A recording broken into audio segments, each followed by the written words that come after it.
welcome to the Rocket Money Kickoff as we come to you from Conway, South Carolina, home of Coastal Carolina and the Chanticleers. They call this place the City of Halloween, and boy, do they embrace it. On All Hallows Eve, a couple of guys that were friends at NC State now matching wits on opposing sidelines. It is time for some football on the surf turf here in Conway. We take a look at the Sun Belt Conference standings, and well, James Madison is on a roll right now. Big win a couple of nights ago to go to 5-0 in league play, but on their heels, these two teams we'll see tonight, Coastal Carolina and Marshall. Both teams have started to find their way after some sluggish starts. Marshall's won 4 of their last 5. Coastal has won 2 of their last 3. Dave Neal alongside former Texas running back Fozzie Whitaker. Glad you could join us. Morgan Uber on the sideline. She will join us in a matter of moments. But certainly, this is a big one. When you start talking about this Marshall football team, after what they did last year, they won the Sun Belt Championship. But man, their coach, Charles Huff, leaves, and everybody went with them. They had to rebuild basically from scratch, but here they are in the conference race again. It's incredible what Coach Gibson has been able to do in year number 1. You can tell the identity has changed throughout the course of this season, and it has started because of what Carlos Del Rio Wilson has been able to implement. Yeah, he has been fantastic under center, kind of a guy that's kind of led this team to where they are right now, and they hope to ride him the rest of the way. Yeah, just like my guy, Majin Buu, he has eaten up every opportunity that he's given since he's been a starter, and the way he's been able to do that is by being dynamic with his legs on the ground, but then whenever he needs to go to the air, he is one of the best in the country, been able to get completions, and then also leading his team to victories. Let's take a look at our Del Rio Wilson and the Marshall offense, brought to you by Rocket Money. And you see the sluggish start, 0-2, but man, since then, in their last 5 games, scoring almost 45 points a game, almost 450 yards of offense. This offense certainly is clicking right now. And speaking of offenses, one that hasn't been clicking, but has been clicking enough to win 2 of their last 3 games, in back-to-back games, is this Coastal Carolina offense. Now, it has not been as productive, but yet they have found a way. They, too, have found a quarterback they hope can ride, they can ride the rest of the way. Yeah, he's been able to be their spark to ride their wave to the success that they've had over the past couple of weeks to lead them into victory. And it does start with him being able to run the ball effectively with his legs. He is a strong physical runner, but then also light on his feet. But whenever teams run man-to-man, he will hit you over the top of your head and make teams pay. That is where he is truly, in the red zone, dynamic player, and why the Chanticleers have been on the success run they've been on. Yeah, certainly a quarterback that can beat you a couple of ways. Matter of fact, that's a story for both of our quarterbacks here tonight from the surf turf. It will be a fun one. It is an important one in the Sun Belt as Coastal Carolina and the Marshall Thundering Herd will get after it. And we'll talk about Samari College. We go to the sidelines. Morgan Uber has more.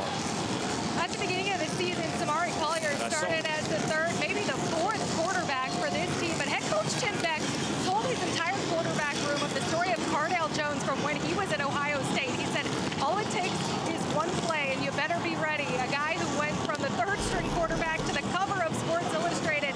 And boy, was Collier ready when his number was called. Tad Hudson going down a few weeks ago.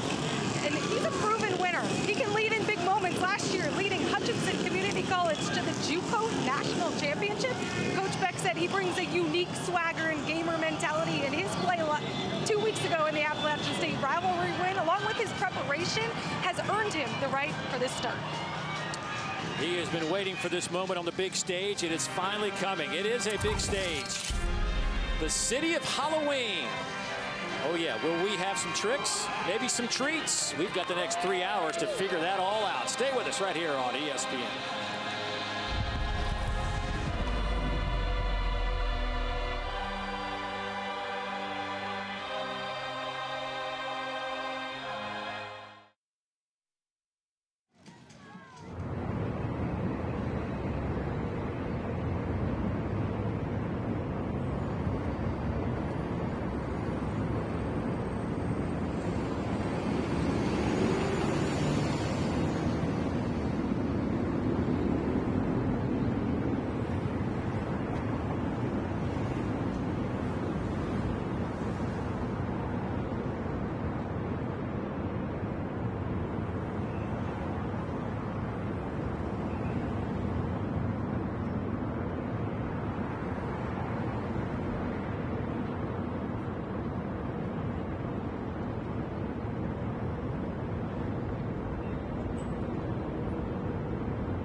Coastal Carolina University. It's now called the City of Halloween this time of the year. And boy, do they take that seriously. And you can't go anywhere in Conway and not see some Halloween activity. Tomorrow night should be a lot of fun here, just about 20 minutes from Myrtle Beach and the Atlantic Ocean. Two guys not real worried about the ocean right now are two head coaches who actually were on the same staff at NC State. One was an offensive coordinator, one was a defensive coordinator, two intense guys. You can look at the looks on their face at the time.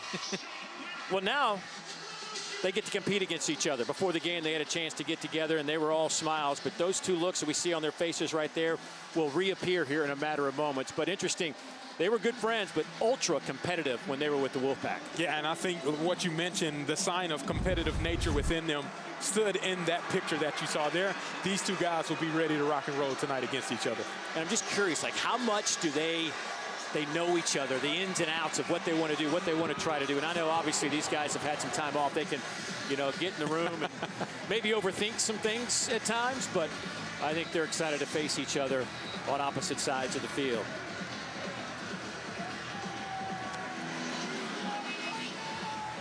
Marshall won the coin toss. They deferred, so Coastal Carolina will receive the opening kickoff here at Brooks Stadium. Temperatures right around 60 degrees. A little chill in the air. And we are underway as this kick will bounce through the end zone out to the 25-yard line. So Samari Collier, the fifth-year senior out of DeSoto, Texas. DeSoto High School. Started his career at Illinois, then went to Hutchinson, as we said, won a national championship just a year ago. Got hurt in that championship game, but did enough to give them a lead, and they held on to win that championship. 19-2 career record as a starter in the junior college level, but this is his second start with the Chanticleers and his first here at Brooks Stadium. You can tell he's extremely excited, and a good matchup against a good defense in Marshall. They will throw it right out of the gates, going up top, near side. This one is overthrown. They were trying to hit Malcolm Gilly. Marvay Myers running stride for stride with number 2 in white. It'll be second down and 10. There is the offensive coordinator, Drew Hollingshead, a Mike Leach disciple. Had a tough time getting this offense cranked up. This offense averaging 19 points a game. That's 13th in the Sun Belt, 120th in the country. Here's Collier on a run, and he's out over the 30 and over the 35, now with a first down. Jalen Parker and Cam Smith able to bring him down, but a 13-yard pickup. Nice physical run, quarterback draw. That'll be a staple of what they utilize all night long with Samari. Javen Simpkins, your running back. They'll fake it to him and throw. Pass caught out to the 45-yard line. Gilly makes his first reception of the night. Gilly on the season now, 6 catches, over 90 yards. That one picks up 8. Second down and 2. 3-man front from Marshall.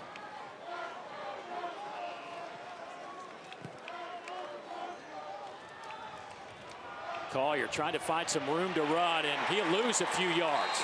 Back to the 43-yard line. Jalen Parker snuffed that one out from the get-go, a loss of 2. Yeah, take a look on the left side. Jalen Parker getting an opportunity to use his hands to get off the block and then bringing down the strong physical runner in Samari Collier. That was a great job by Jalen Parker being able to make an impact on second down. So that makes it 3rd down and 4. Coastal 36% on 3rd downs this season, 12th of the Sun Belt. Pressure comes, Collier sees it, throws, picked off on the far side. This one's gonna be 6. Boogie Trotter does it again. His 5th interception of the season, his 2nd for a touchdown. 50 yards on the return. Well, Boogie Trotter is a ball hawk. He is nicknamed Boogie because of the way he danced as a young kid. Well, that man just showed you his dance moves in the end zone, being able to create the first takeaway and points in the game.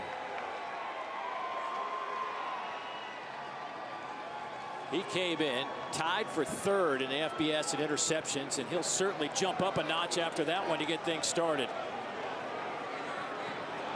Lorcan Quinn, the freshman, the 24-year-old freshman from Ireland, hammers that one through the uprights. What a way to start the game. Yes, Amari Collier tries to throw the out route to the wide side of the field. Boogie Trotter sees it underneath, finds his way into the end zone and hits his dance, Boogie, to put Marshall on top.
Tickets today, and thank you for supporting the Hawks.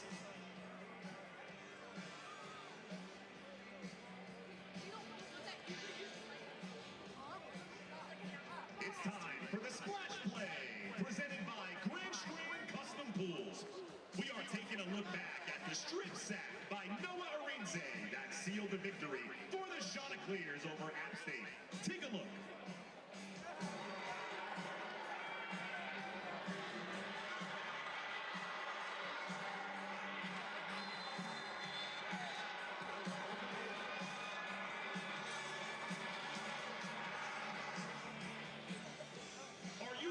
Splash Play, go with Grand Strand Custom Pools, a proud supporter of Coastal Athletics.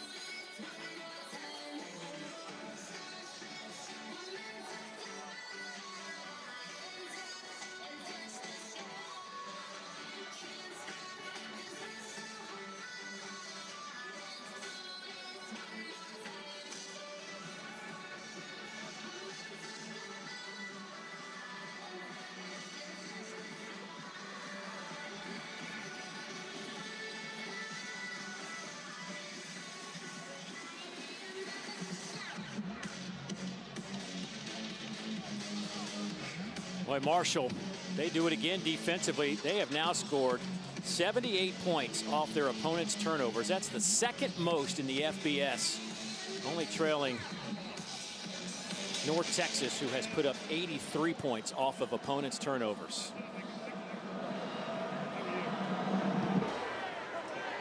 Boy, this kick will sail through the back of the end zone again. But let's go back and take a look at Boogie Trotter's pick six. Yeah, if you take a look, defensive coordinator calls the blitz. Coach Gibson says, hey, we're going to get the ball out of Collier's hands quickly.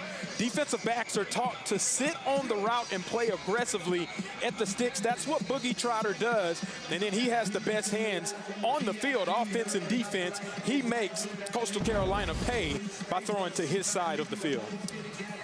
The senior out of Nashville, Tennessee. 3 years at Tennessee State before making his way to Marshall. Played for Eddie George. Eddie George, of course, leaves and goes and takes the Ball State job. Boy, Boogie couldn't say enough nice things about Coach George. He'll get it to Robbie Washington, who turns the corner. Washington out over the 45 and run out of bounds. Boy, he's their toss sweep, jet sweep guy, and you can see why as he picks up 22. Whenever you run man-to-man, a counter to that is to be able to get people going sideways, having to cross that off. And then if you have speed on top of that, which Robbie Washington does, he's able to create an explosive for the Chanticleers.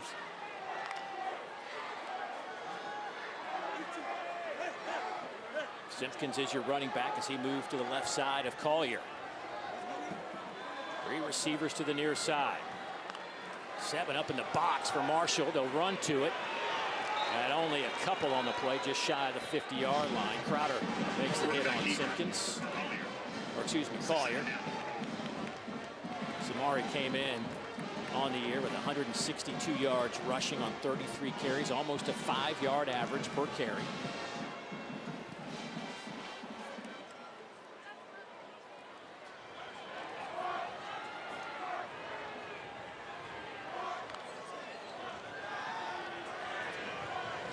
Ball batted in the air, almost picked off.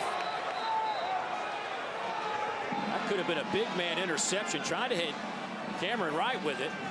It popped up in the air. Yeah, what you do against teams defensively that are aggressive is you try to run screens. Cameron Wright not able to hang on to it, whether he saw the big guy or not. It resulted in an incomplete pass.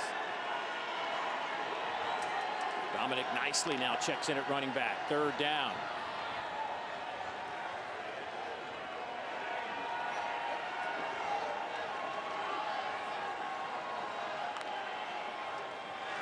Collier to throw. Pressure comes. Slings it near side. Wide open. Has a man. To the 30-yard line. Goes right. That'll be a 1st down for the Chants. They'll spot him at the 28. A gain of 24. Yeah, and Cameron Wright starts on the left side of the field. Nobody picks him up as he runs the drag route.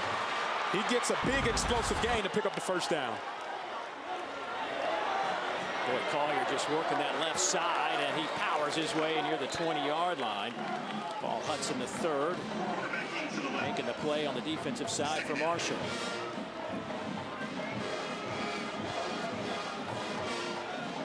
Looking at Collier at 6'2", 232.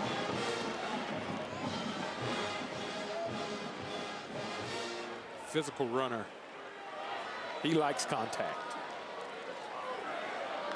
Nicely stays in the game at running back, but this will be Collier, and almost spun out of some trouble.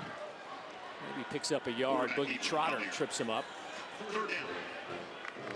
So another 3rd down coming up for Coastal Carolina. Expectation for Marshall here with it being 3rd and short right at the red zone. They typically like to send the house in this type of look, so expect pressure quick and Collier getting the ball out of his hands even quicker.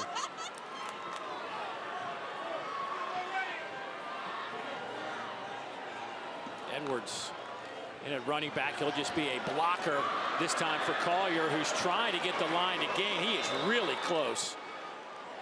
Jalen Parker, the 5th-year senior, a transfer from NC State, making a play.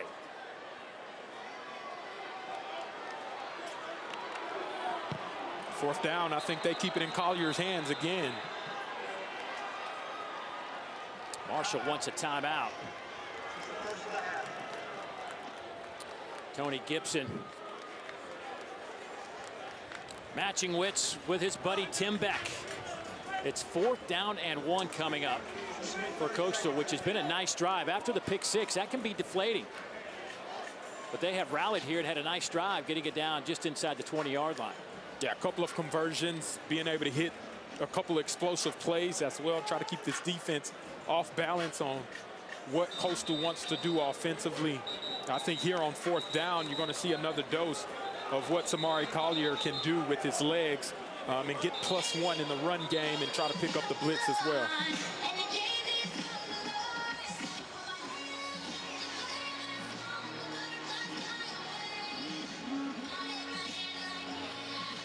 They have decided to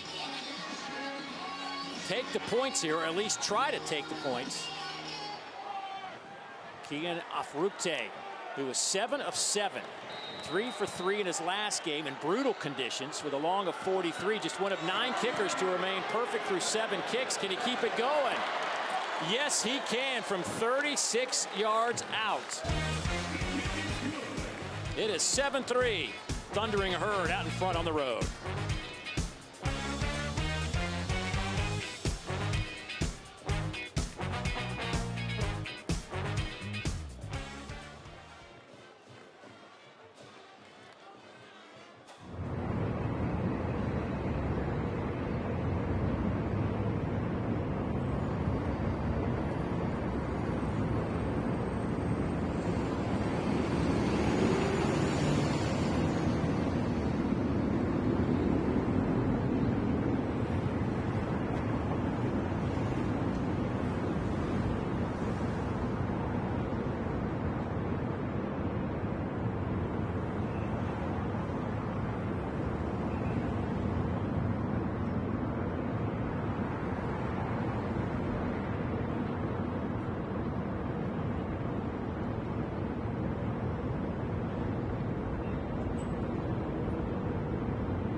Well, 5 teams, ranked teams on display on ABC on Saturday, and it starts off, can Diego Pavia and the Commodores continue this magical run for the Commodores?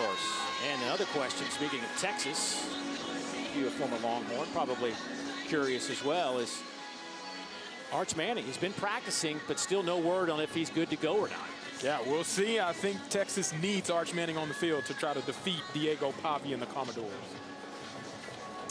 Here at 7-3, Marshall out in front. Coastal just drove down the field, 8 plays, 56 yards for that field goal. And now our first look at Carlos Del Rio Wilson, the senior out of Atlanta, Georgia. Started at Florida, then went to Syracuse.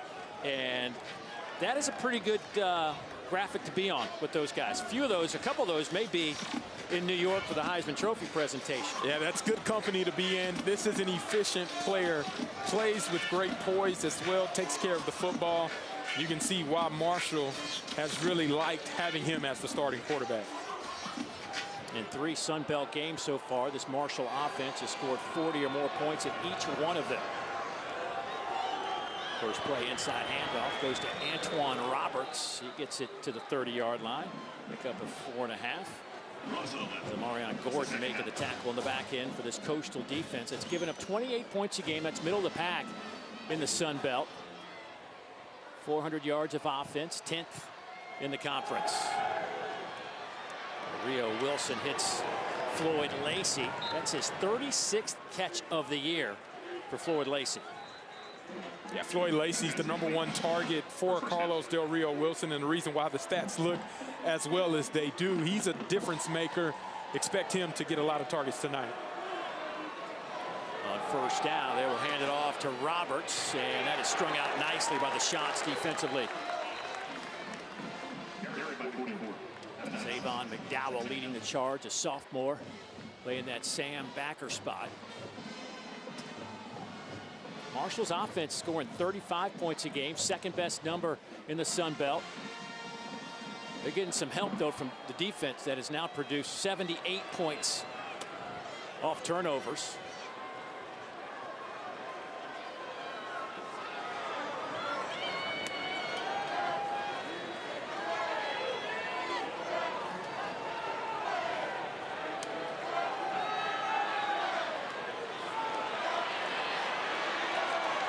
Pass is caught near midfield, goes DeAndre Tamarez. That's his 12th catch.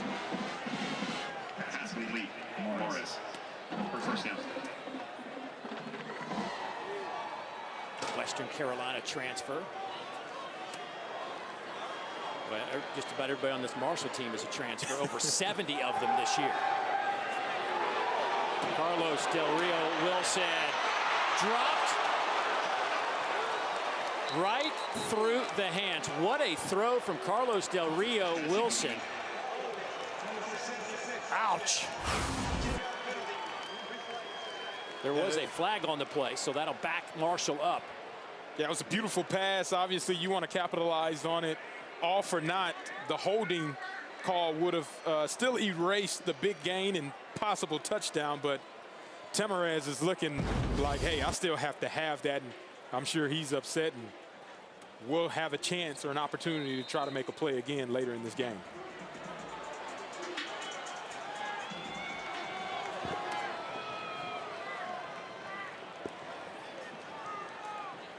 After that holding call, pushes it back just inside the 40.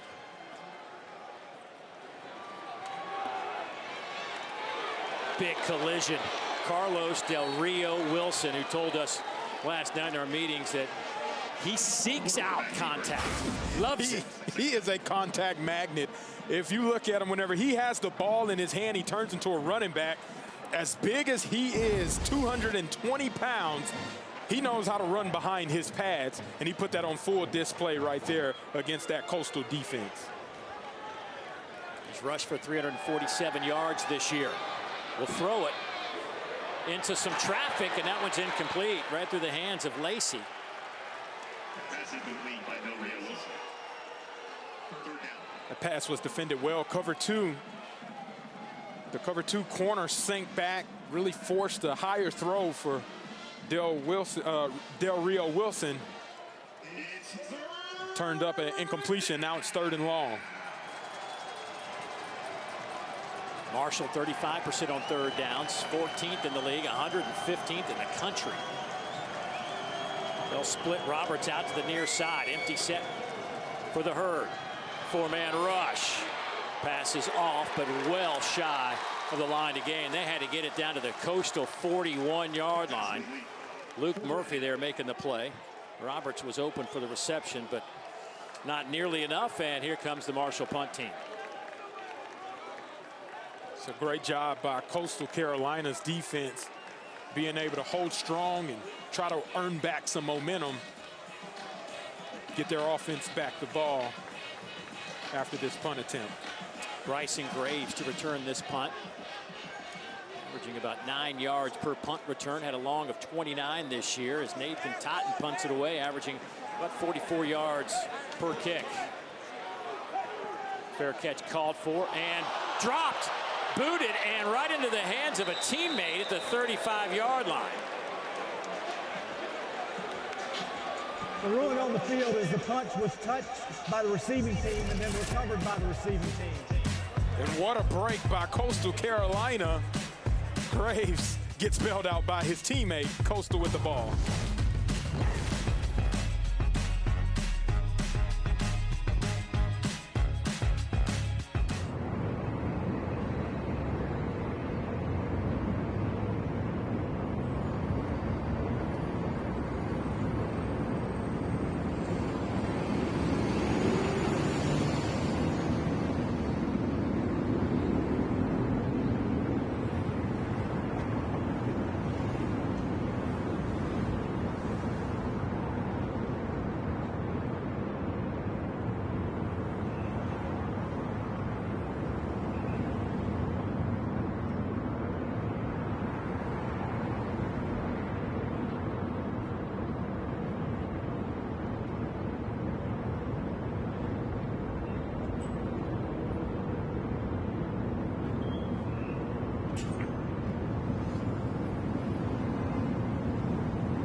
It started with an explosive play from Boogie Trotter.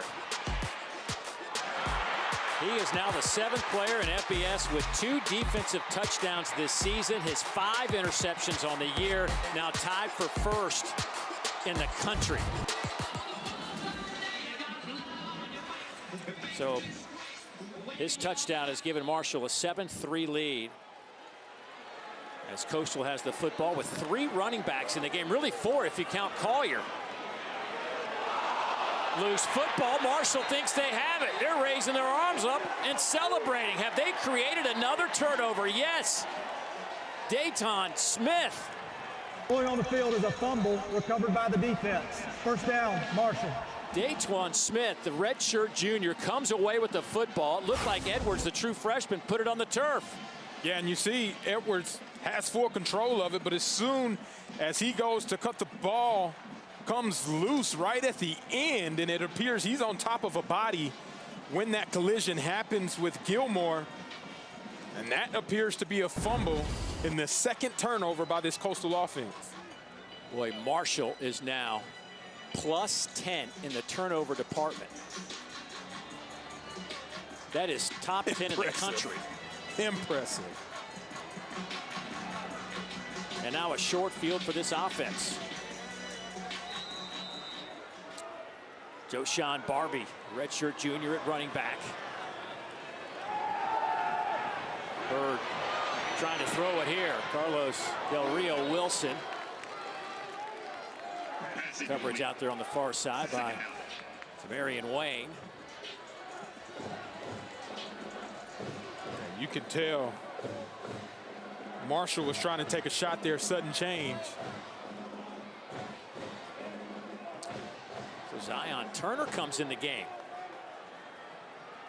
Wearing number 1. He takes the snap, hands it off to Barbie. McDowell making a play, but seeing Turner early in this game. Carlos Del Rio Wilson back on the field now. So what does that look do? I mean, you bring in a guy like Turner and just let him hand it off and bring Del Rio Wilson back in? It looked like he was having difficulties with his helmet. Okay. Whenever he was on the sideline, he was with the equipment manager. So I think there was something either with communication or with the chin strap that needed to get adjusted. Now your guy's back in there, 3rd and long. Be smart with the football. Let's see if they've got things fixed. Might want to tighten that chin strap up a little bit. Sails it over Floyd Lacey's head. Still working with that helmet, trying to get it right. So not much after the turnover. Good job by that Coastal defense. Sudden change. They were able to hold, go 3 and out, force a field goal attempt here. Great job by Coastal's defense, standing tall in the face of adversity. And here comes Lorcan Quinn. This guy's story is amazing. Had never played football in his life until he set foot in Athens, the opening game of the season when Marshall took on the Georgia Bulldogs. And he has got a super leg. And he connects from 56. Coach Gibson said if the wind's just right, he might let him try from 65. He is now 13 of 17 on the year. But this young man played Gaelic football in Ireland, which is a combo of soccer and rugby. But while he was in Ireland, he's a big football fan, had a chance to go see an NFL game, but part of it was you had to have field goal kicking contest to win the free tickets. He bought an American football. He says about 20 bucks, cheapest thing. It was the closest thing to a real football. I said it was crappy, but he took it, finished 2nd, didn't get the tickets to the NFL game, but people saw him and said, hey, you might have a shot at this. Got connected with some guys in Ireland to continue to kick, and he's been working on the roadways laying fiber cable in Ireland as a real job. Has not been in school for 6 years. Bought his first laptop computer when he came to Marshall. It's an amazing story. And he has had some tremendous success. And again, the coaches talk about his leg strength is off the charts. The great game of football brings us stories like that. Something you can get behind. How about your first football game ever? Like the first time you ever put pads on, you got to do it in a game. You got to do it in Athens, Georgia at Sanford Stadium in front of 93,000. And that one sails to the back of the end zone. Like, he had never put on football equipment until he got to campus in July. Remember, the NCAA rule says you can't come to school as an international student until 30 days before school starts. And so he didn't get to campus until July. And the only reason he's here is because their kicker, Marshall's kicker, left after spring, and they didn't have a kicker. They didn't have anybody. They had to go find somebody. Insane. First attempt to kick, he didn't even know the situation, Coach Gibson said. That's right. He didn't explain to him, like, what does all this mean? How does all this work? And now he's here playing football for Marshall. Just incredible stuff. Coastal trying to answer back, down 10-3. Marshall defense giving up 31 points a game. This is a defense that has been producing in many ways after that sluggish start out of the gates, where they lost back-to-back games to Georgia and Missouri State. But they have since won 4 of the last 5, and it's starting to click for the Herd.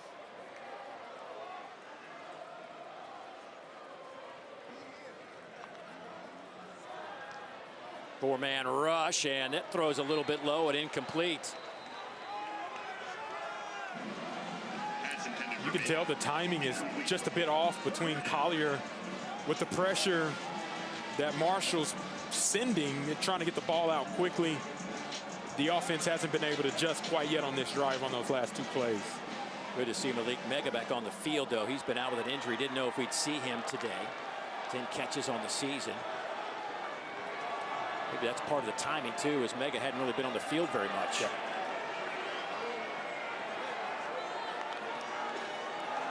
Three-man rush again, dropping 8. Collier down the middle. This one's caught. That one goes to Cameron Wright. There is a flag down back at the line of scrimmage. It's a gain of 13 if it holds. An eligible play downfield on the offense. Number 33 was covered up. That's a 5-yard penalty. We'll replay 3rd down. So our referee, Ted Pitts. Unfortunate for Coastal Carolina. They had enough for the 1st down, but instead will be backed up to their 20-yard line.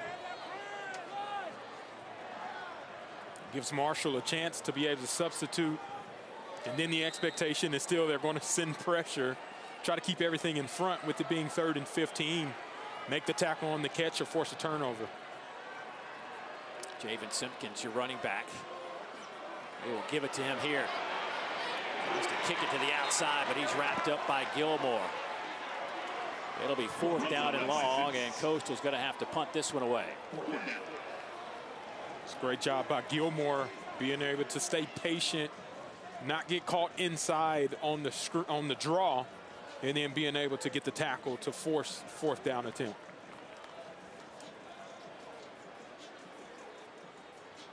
So Floyd Lacey back to return this punt. Leads the Sun Belt Conference, 11th in the FBS, averaging almost 15 yards per return this year.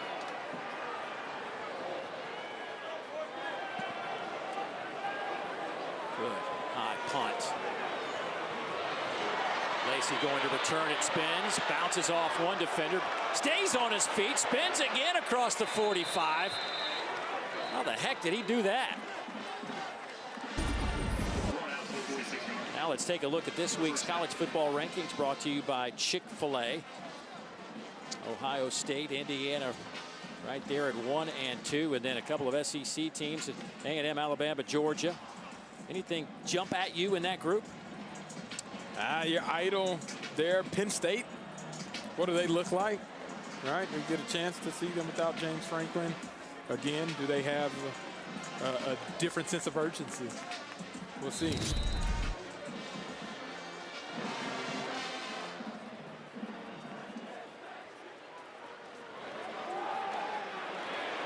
Not much happening there. It's Carlos Del Rio Wilson. Get a yard and a half, maybe 2. Trey Brown chasing him down. It's a great job by Coastal staying home, having somebody account for the quarterback at all times. 3.5 minutes to go, 1st quarter. They'll go Lacey, and this time he is dropped behind the line of scrimmage. That'll be a loss of 4 on the play. Yeah, Dante Lunan being able to read that keep, fight through the block, and then come off the block and make the tackle for a TFL, especially on the jet sweep. That is extremely hard to do, and he made it look very easy there. Marshall going to go empty. 5 players split out wide. For Carlos Del Rio Wilson. Second in the country in completion percentage, but he's going to tuck it and run. And he'll have the first down inside the 45 down to the 42.5-yard line. This is where Carlos Del Rio Wilson is dangerous. You think in 3rd and long, he has to throw it to get the sticks. Well, he utilizes his legs and God-given ability and size to be able to go pick it up and then lean to finish forward past the first down marker. Roberts goes in motion. Carlos Del Rio Wilson hit and dropped.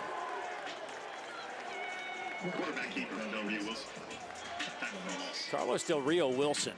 Think about what he's done this year. He is now the first player in Sun Belt history with 200+ pass yards, 70+ rush yards in 3 straight games.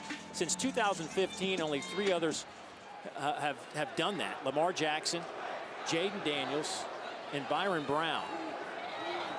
That's in the FBS. It's good company.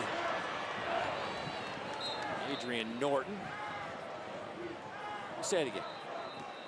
Let me just reiterate that kind of company he's keeping. Since 2015, only 3 other quarterbacks in the country have done what he's done. 200 yards passing or more, 75 yards or more rushing. That's Lamar Jackson, Heisman Trophy, Jaden Daniels, Heisman Trophy, and Byron Brown, who's a South Florida quarterback who's had 2 spectacular seasons.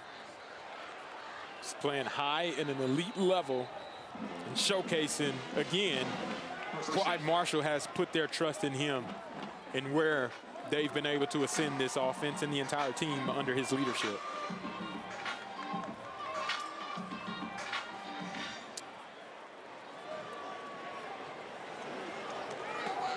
Well, a lot of twisting and turning. They finally get it to Floyd Lacey. Try to get the edge.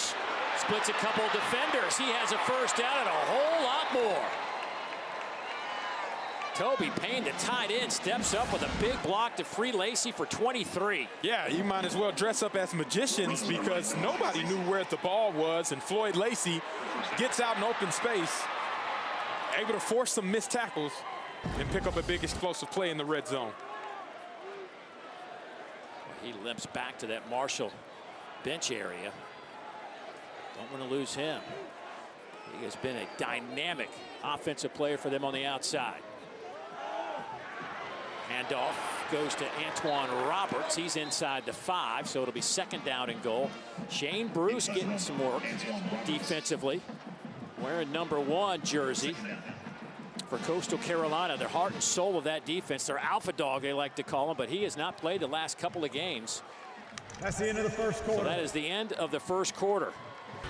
It's been all Marshall, 10-3 from the city of Halloween and home of Coastal Carolina. 7-point advantage for the Thundering Herd.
10-3 our score. Marshall out in front, knocking on the door to make this a 14-point game. It is second down and goal. Both teams after one quarter, 80 yards of offense. It's been the 2 turnovers that have been the difference in this game. A couple of tight ends on the field for Marshall. Carlos Del Rio Wilson. He'll just work the left side and run right into a wall. That'll lose 2.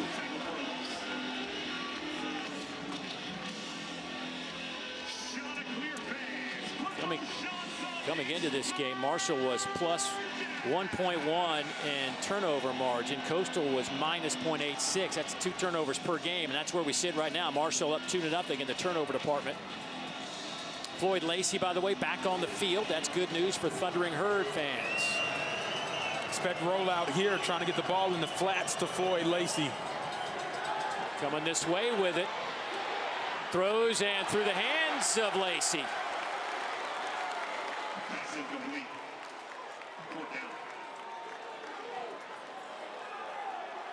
Ari Notice was chasing down Del Rio Wilson.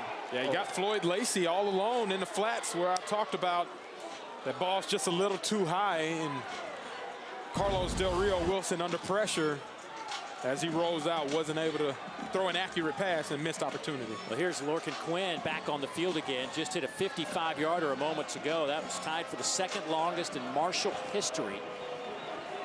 53 and a 55 so far in his young football career. This will be a shorter one from 23 yards out. And he splits the uprights. Let's go downstairs, visit with Morgan. What's up, Morgan?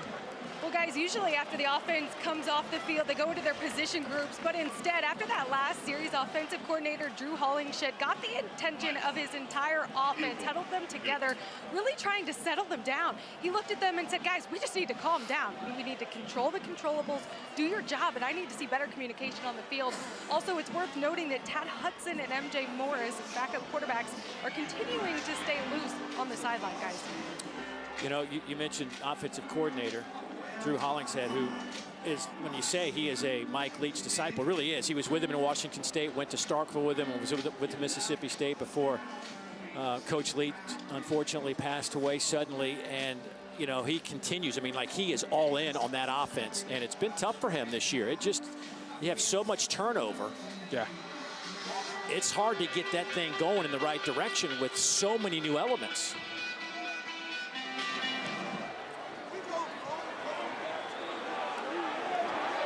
From the goal line, Gilly.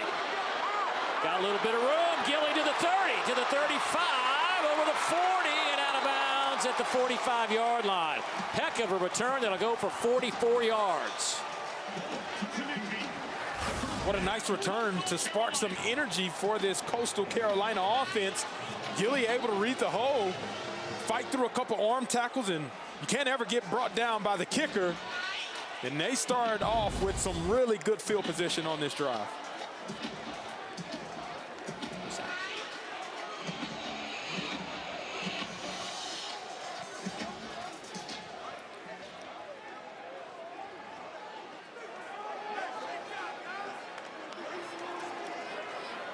Big hole off the left side for Simpkins.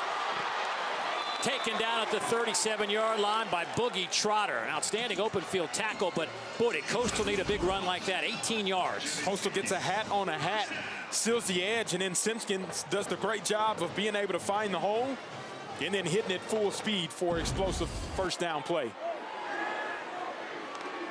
Some of that tempo. Left side again, and to the 32-yard line goes Simpkins. Boogie Trotter there to make another tackle. Boy, Boogie, we've said his name. It feels like almost every play in some capacity. Yeah, he's all over the field, but you don't probably want to hear his name being called that far downfield on a tackle, as Coastal Carolina's trying to find something about themselves with this inside zone. Dominic Nicely, another freshman running back on the field. There goes right in motion behind the formation. Collier finds his man. Graves dancing around to the 10-yard line. Pickup of 22. Boy, and Samari had some heat on that one. Yeah, he lasered that in there found his intended receiver, and big pickup for a first down. First and goal from the 10. Here's Collier. Picks up a couple of yards. Evans there to make the play for the Thundering Herd. Brings up second down.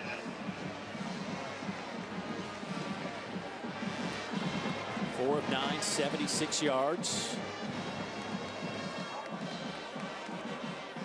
On the year, Collier with a couple of touchdowns, 2 interceptions now. Remember, he's basically like the 4th quarterback for Coastal this year. Jalen John, a transfer from UMass, checks into the game for the first time, but Collier going to dump it off over the middle, and it's incomplete. They were trying to hit Brooks Johnson, the 6'5" tight end. I think they ran right in to our official in the back end. Yeah, take a look on the left side. Brooks Johnson trying to hide, gets collision banged, and then the official tries to get out of the way, ends up getting in the way. I think that ball was overthrown. Regardless, I don't know if Brooks Johnson would have been able to make a play on that anyways. So now it's 3rd down and goal.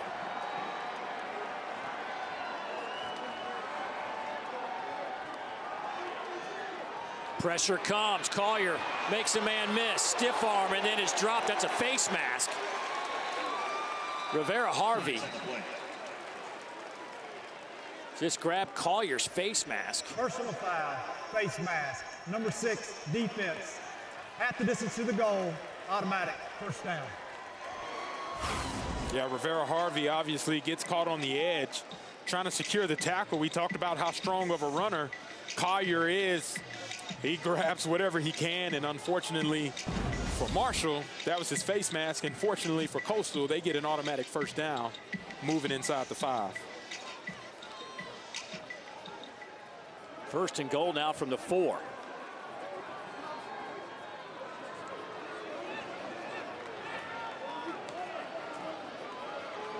Handoff goes to Simpkins. That pile gets it down to about the 2-yard line.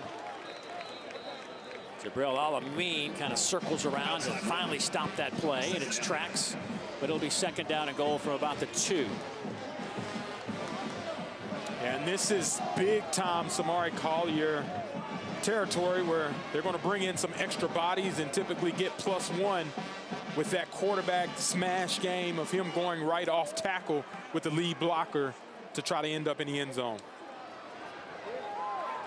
2 true freshman running backs on the field now, Edwards and Nicely.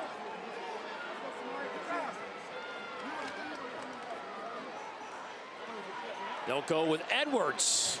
He is stopped short. So 3rd and goal coming up. Inside handoff. 3rd down. Boy, Parker's gotten his nose in there for the Thundering Herd a few times today. Starter at that middle linebacker spot. Transfer in from NC State. Here's your Collier run.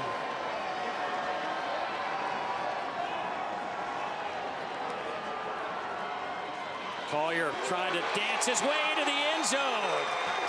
Touchdown, Coastal Carolina.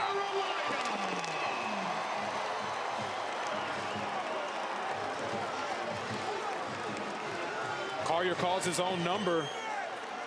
Able to fake the jet sweep, find that pull and tackle, and get right inside, break a tackle on his way to the end zone. And you look up,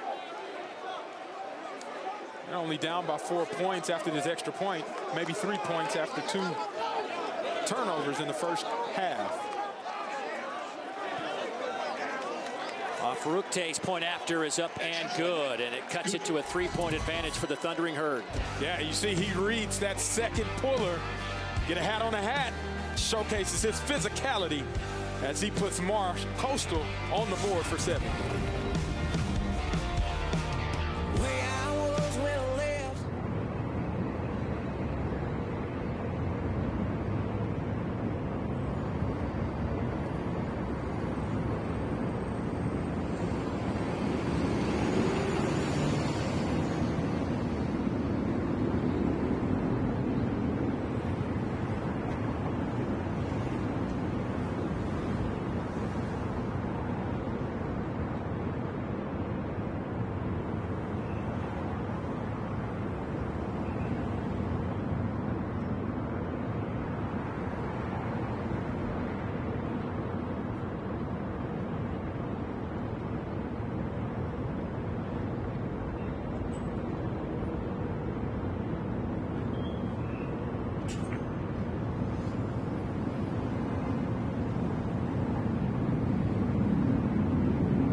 do not want to catch whatever you have. I expect you'll be joining me soon in the boneyard.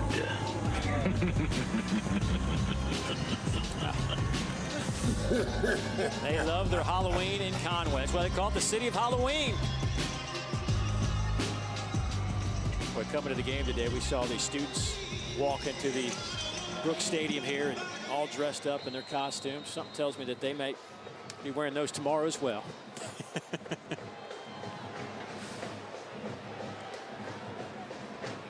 And that will draw a flag. As the kick goes out of bounds, it'll go out to the 35-yard line. Let's go back to that last drive.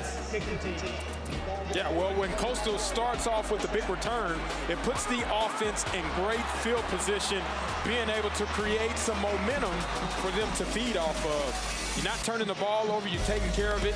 You're delivering strikes downfield to create explosives, and then you're able to finish with that exclamation mark in the end zone and a physical run by Samari Collier. That's how Coastal has to continue to play in order to put up touchdowns in this game. Tim Beck like in that last drive. Now it needs his defense to step up. That last drive, 8 plays and 54 yards. They'll hand it off to Antoine Roberts, brought down by Marion Gordon. Gain of 6. Big push by that offensive line. Carlos Del Rio Wilson is downfield trying to get a block for his running back. I don't know how many quarterbacks you typically see do that, but it's not a lot. Little delay, handoff goes to Roberts across midfield to the 44-yard line. Gordon again back there making a play, but not before. Another big chunk of this surf turf for the third, a gain of 15. One of my favorite plays there, sprint counter, fake like you're sprinting out to the left, bring it back to the right side following that lead blocker, and Roberts able to find that seam and hit it for 15, quick, fast, and in a hurry.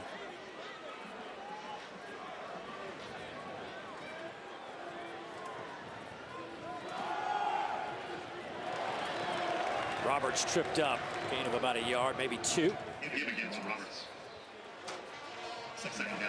Marshall sprinkles in some misdirection. Everybody moving to the left, including the quarterback and running back.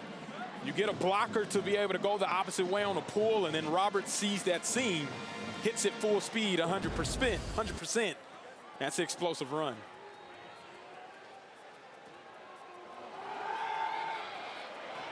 Boy, what a dart from the arm of Carlos Del Rio Wilson as he hits Brian Robinson down the seam, a gain of 19.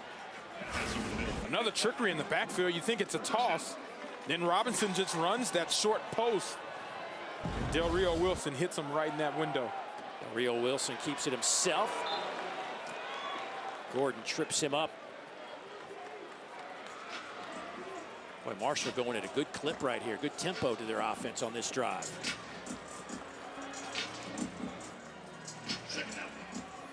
If you give up a touchdown defensively, the goal for the offense is to say, hey, anything they can do, we can do better. Marshall's trying to answer back with that Coastal score. Handoff, Roberts hit by Arenze, been one of their best defensive linemen out on the edge this season, now with 22 tackles on the year.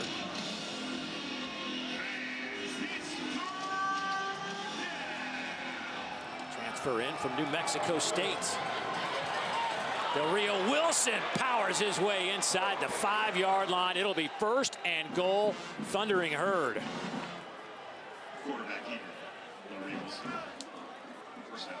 That's where you see the physicality of Del Rio Wilson again show up. Snap the ball very quickly on 3rd and short. Defense not able to get set. And then they mash to the right side of that offensive line and establish a new line of scrimmage about 15 yards downfield.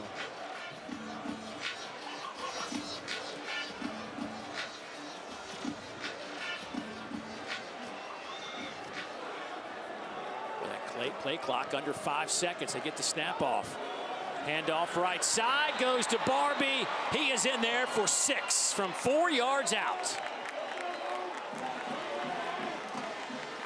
That was a bit of a statement drive by Marshall there, capped off with the physical run by Joshawn Barbie. The right side of that offensive line, they're playing really good football. And running behind them shows you the physicality of this Thundering Herd offensive line. 8 plays, 65 yards, less than 3.5 minutes off the clock.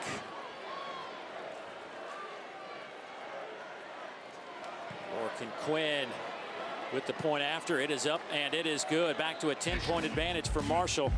Under 7 minutes to go here, first half. Yeah, when the defense is worn down, that's whenever you mash the gas even more. Barbie into the end zone.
Carlos Del Rio Wilson with another big run to set up a Marshall touchdown. Just pounding his way inside the 5-yard line. For more on a man who just loves contact, let's go down to Morgan. Well, he loves the old school football era where everyone played with physicality. He's all about the Oklahoma drills, going at it. And I asked him, where did it come from? And he told us yesterday in our meetings it stems from his family. Growing up with 4 older siblings, 3 older sisters, and an older brother. He'd come home, put on his helmet and pads, and told us his siblings, especially called out Alex, made it their priority to make sure he was aggressive from a young age, and boy, has it paid off. Coach Gibson calls him a warrior. You see, he takes hits rather than sliding and just puts the team first, everything on the line, including his body, guys. Well, he wanted to make sure that we mentioned Alex, who was the one that really beat up on him. But look, Alex, look what you did. Who knew? You created a monster on the football field. Well done. He is a guy that just has waited his turn, and it's been at a couple different places as he started his career at Florida, redshirted his first year there, and then didn't play the second year, transferred to Syracuse, where he threw a total of 52 passes in 2 years. And now's his time to shine. Coastal Carolina answered Marshall's last scoring opportunity with a touchdown. Last time they were on this surf turf. Let's see what they have in store here. Nicely will start this game at running back, and they will give it to him off the right side. I thought for the first time tonight, too, on that last Coastal drive that we actually saw a little bit of this Drew Hollingshead offense that he likes to run. Especially with the tempo. You get that first down, they're able to mash the gas a little bit more, get the defense tired, and then moving side to side, implementing the quarterback run game helps keep the defense on their heels.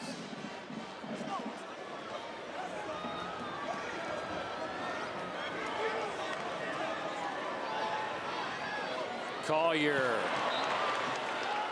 Incomplete, tried to hit Brooke Johnson, their tight end. He's their go-to guy in that area. Has 10 catches on the year. Couldn't handle that hot shot.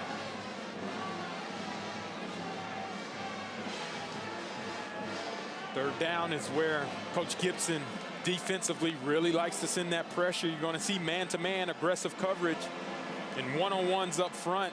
A lot of times Gibson sends one more than you can block. Coastal has to be smart picking it up. On third down, Collier going to try to run for it. Spins and is popped out over the 35, and he'll have enough for the first down. Jamal Weiss able to put the hit on Collier, but not before he picks up 11. Second time quarterback draw has been used. Injury timeout. Picking up a first down by using the legs of Collier to keep the drive extended.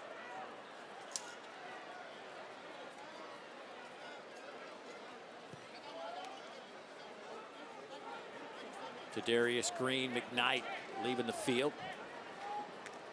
Seems to be all right.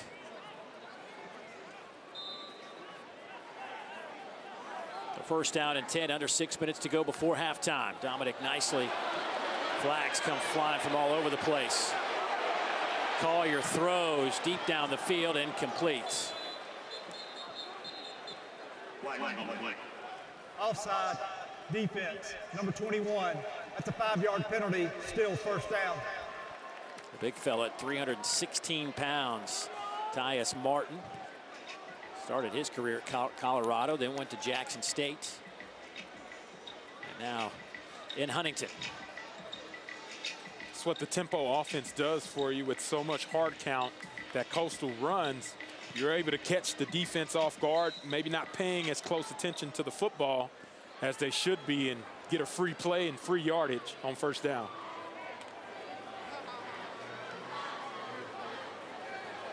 First down and 5. Dominic nicely gets the pitch. Has a lot of room. Touchdown. Coastal Carolina, 59 yards.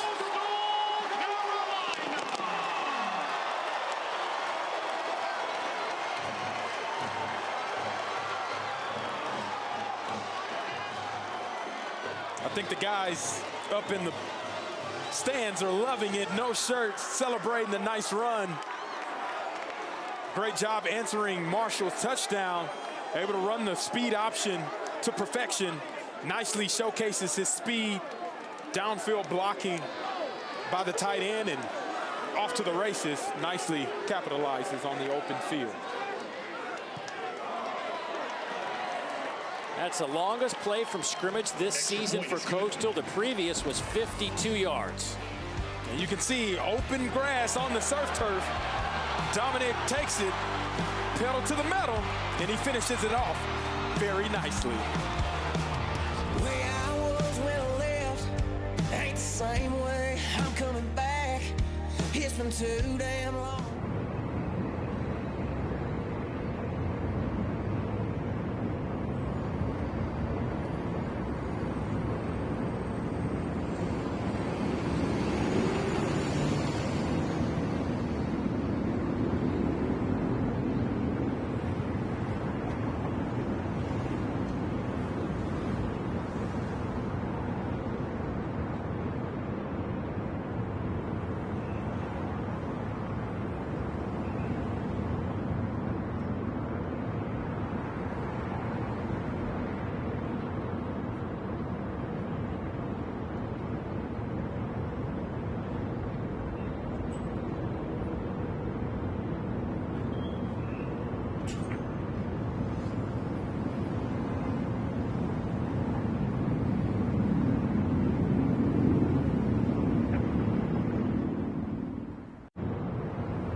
20-17. Coastal Carolina closes it once again to 3 after an explosive play on the option.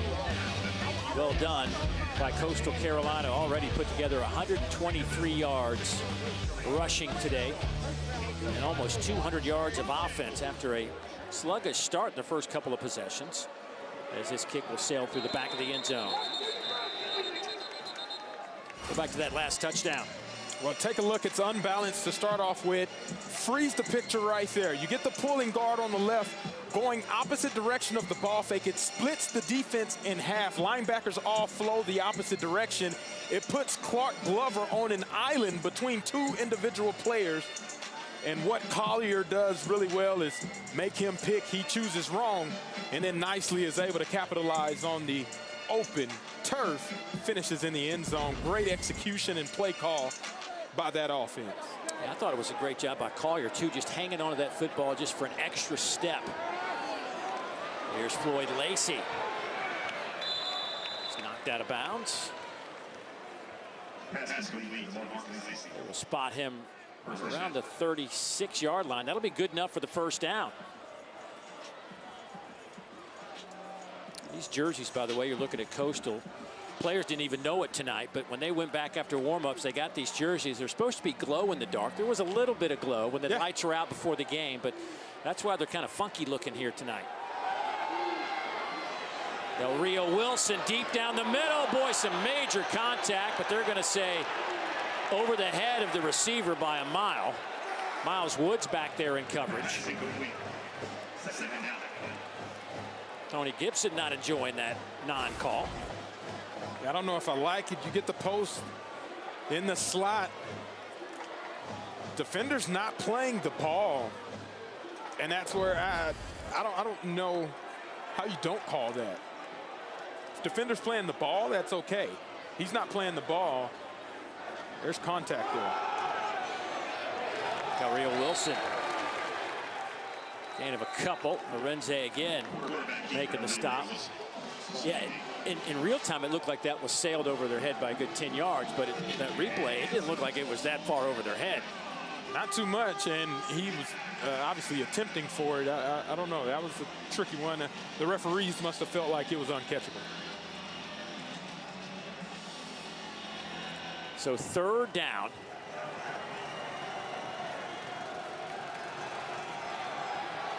Over the middle, pass is caught, first down. Adrian Norton. They'll spot his progress up around the 47.5-yard line. A gain of about 11.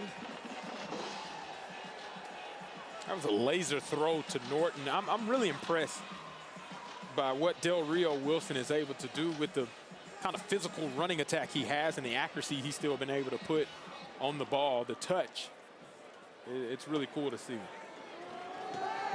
Slings it here near side to Lacey. He's into Coastal territory at the 48-yard line. Gain of 5 on the play. Del Rio Wilson, 8 of 13, 72 yards. He's rushed for 36 yards on 9 carries. Coastal bringing some heat. A little too hot, looking for Antoine Roberts. That blitz kind of forced to maybe a quicker throw than Carlos wanted to throw. Yeah, what a timely call by Jeremiah Johnson, the defensive coordinator for Coastal Carolina. Timed it up perfectly with when he wanted to call that blitz route. Like you said, Antoine Roberts was not ready for that moment. Third down here. Another third down on this drive. 3rd and 5 this time. Quick throw to Roberts, and he is tripped up at the 48. No gain. It's Miles Woods. What a great tackle by Miles Woods. One-on-one in open field. This is where Coastal has actually struggled, giving up 9 missed tackles a game. And you see Miles Wood able to capitalize on his opportunity and force a 4th down attempt here. Bryson Graves back to receive this punt. He'll stand at the 5-yard line. Nathan Totten to put it away. End over end kick.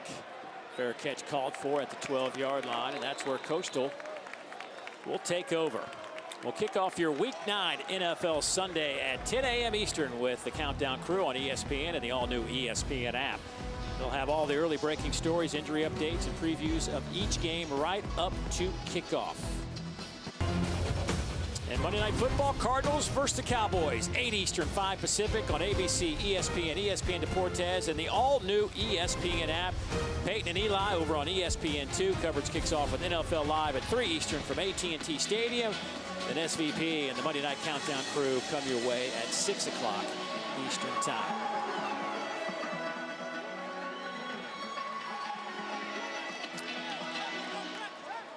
Collier, 4 of 11, throwing the football, 76 yards. He's rushed for 30 yards. Inside handoff, and that one goes to Simpkins. Hit by Josh Pierre-Louis.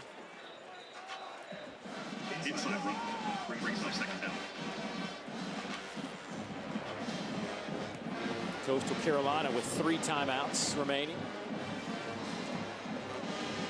Appears they're content taking it to the 2-minute timeout to think about the game plan, try to put points up on the board before half. 2-minute timeout. 2-minute timeout. Marshall up by 3.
Something tells me this campus will be very busy tomorrow night. Might be some festivities going on here at Coastal Carolina The city of Halloween coming up on our halftime report. Some big news coming out of Baton Rouge. Arch Manning injury update. Will he or will he not play this weekend against Vanderbilt? And we'll have the current college football projections for you. It is a lot to talk about.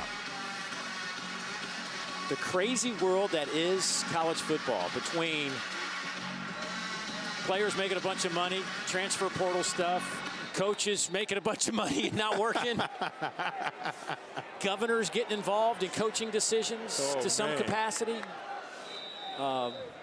Nothing like it. Nothing like it. Football unites like no other.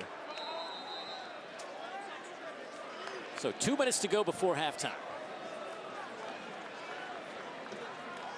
Collier keeping it, and he'll be dropped.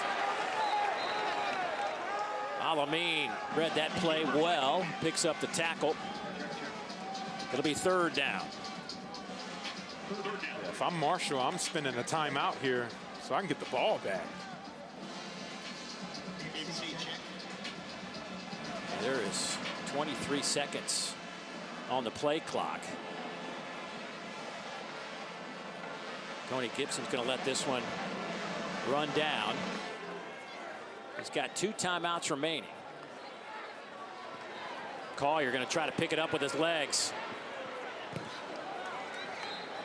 They'll spot him at the 22-yard line. There's the timeout from Marshall. He's about 1.5 yards, 2 yards shy. Timeout, Marshall. Again, This is Alameen. your second timeout of the half. Please reset the game clock to 1:13. In on that tackle. Thank you. This will be 30 seconds in length. So now it's 4th down coming up.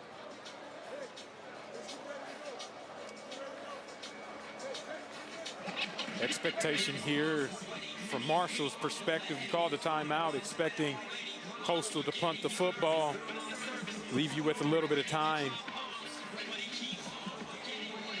Coastal, you punt the ball, you don't give the returner an opportunity to actually return it. But if they punt it away, they're going to be punting it to Floyd Lacey, who's among the best in the country. He's Can't let him 11th in the FBS in punt return average. You got to kick it out of bounds, or you kick one of those Australian rules football kicks where you Aussie punt it and it rolls and get your coverage team downfield. But he's too dangerous, and he will hurt you in the return game if you give him a chance. Sebafunde will punt this away.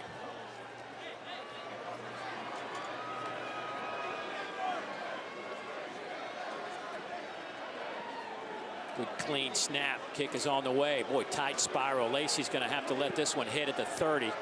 Boy, nice job by Sebafunde. They kick it away from Lacey. 1:05 to go. And as you look at the Sun Belt East Division standings, everybody's chasing James Madison right now. James Madison certainly playing at a very high level, but Coastal and Marshall right now tied for 2nd. Both these teams still have James Madison on their schedule. Next up for Marshall is a date with James Madison. Meanwhile, Coastal finishes with James Madison. But it's not like this one is, as you could just see here, this is a huge game. Yeah. The winner of this one basically stays in the race. It is pivotal, and obviously you can see what it means to both of these teams. 3 points is the difference. It's going to come down to who's able to take care of the football and make those big explosive plays. 1:05 on the clock. The Rio Wilson flag comes out. A couple of flags come out.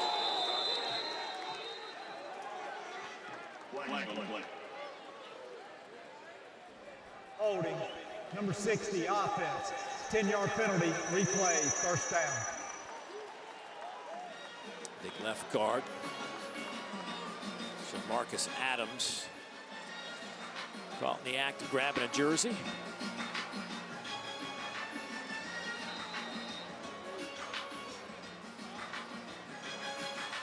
Marshall got off to a great start offensively, humming along. A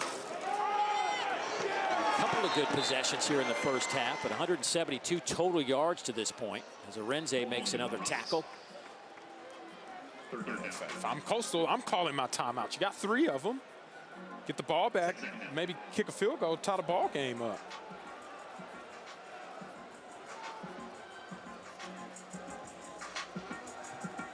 Both teams seem to be content with the score being 20-17 going in the half. Really the difference in this one are the 2 first-quarter turnovers, an interception for a touchdown and then a fumble by Coastal Carolina. Ooh, Roberts is walloped. He was approaching the line to gain, and Demarion Wayne comes up, but a gain of 10. And that clock will wind down, and that'll be the final play of the first half. So Marshall will take the lead 20-17, 10 points off turnovers. Tony Gibson's club has the first half. been really good at that all season long. How about a few words for our referee Ted Pitts on the way out? But Coastal hanging in there. A couple of really good drives in the second quarter. Looked like the offense that they want it to look like. And a big play from the true freshman with a touchdown. Let's go down to Morgan, who has Coach back. Coach, how did you see your quarterback Samari Collier settle in after that early interception? Yeah, he's done a great job. It's a heck of a game right now. 2 good football teams battling. He settled down a little bit, and we've been able to move the ball and got a couple big stops here and there. How has your offense been able to handle Marshall's pressure? Yeah, we've been pretty good so far. We hit them with a couple of options and kind of keeping them honest right now. Thank you, Coach. Thank you. 3-point game, anybody's contest with 2 quarters to go as the city of Halloween is embracing tomorrow's big night. Just a day early, but having some fun.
20-17, just moments away from third quarter football here in Conway, South Carolina.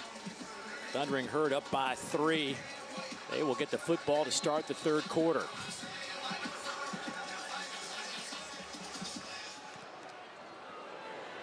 This kick will sail into the back of the end zone.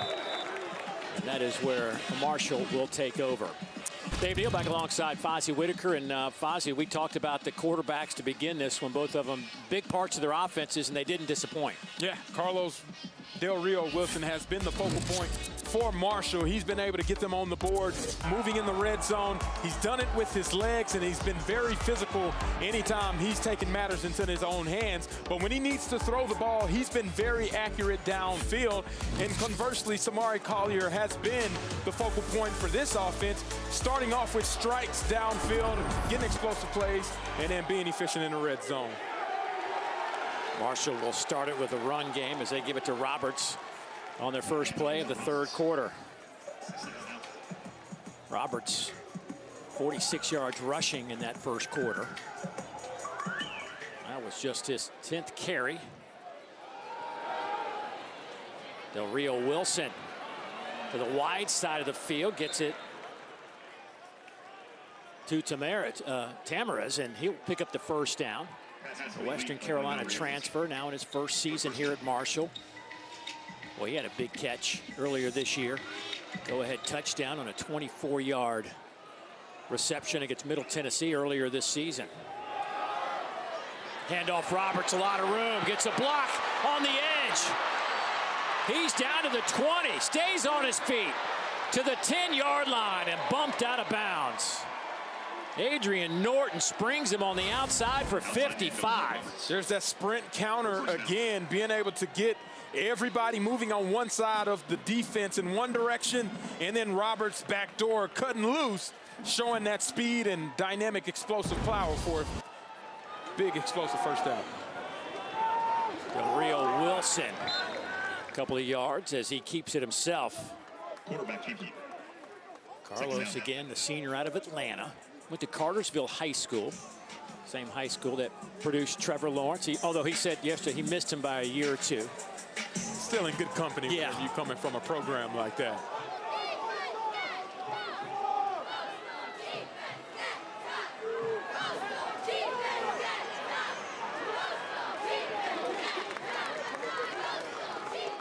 Down to about the 8-yard line. I'd say Trevor Lawrence has had a pretty good football career. I think so. It's not too bad, right? He's done well for himself.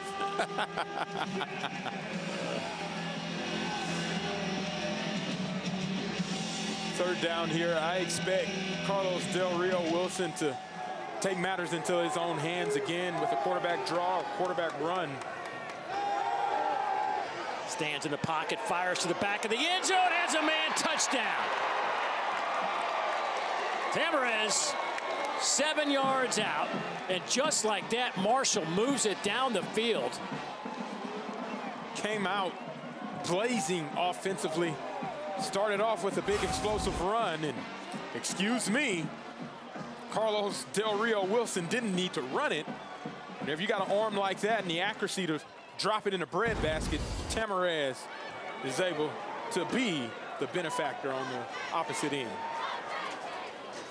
Lorcan Quinn to attempt the point after, and he splits the uprights. Let's go down to Morgan. Well, the sense of frustration for Marshall head coach Tony Gibson, I think, all went away after that touchdown. Coming out of the locker room, I had a chance to talk with him, and he told me offensively we had a chance to pull away there early in the first half, but weren't able to execute. He was displeased with the offensive line's ability to really control the line of scrimmage there. Did a much better job, and defensively, he said they looked to make some adjustments to take away the explosives, but one thing, guys, that they're not going to adjust is that sense of aggressiveness Coach Gibson hangs his hat on. Well, their offense just came out blistering on that opening possession. 6 plays, 75 yards, only 2 minutes and 15 seconds off the clock.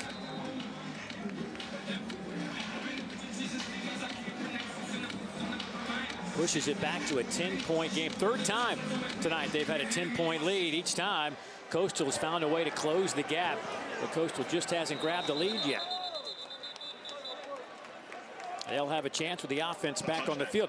Really, in the second quarter, we got to see a little bit of how this offense, how they want it to run and how it should run. And when it's clicking, it's something to see. Absolutely. Being able to run the ball effectively. We saw the speed option be utilized very well on the big, long touchdown run, and then picking up those first downs and using tempo to their advantage to equalize what the defense is trying to do.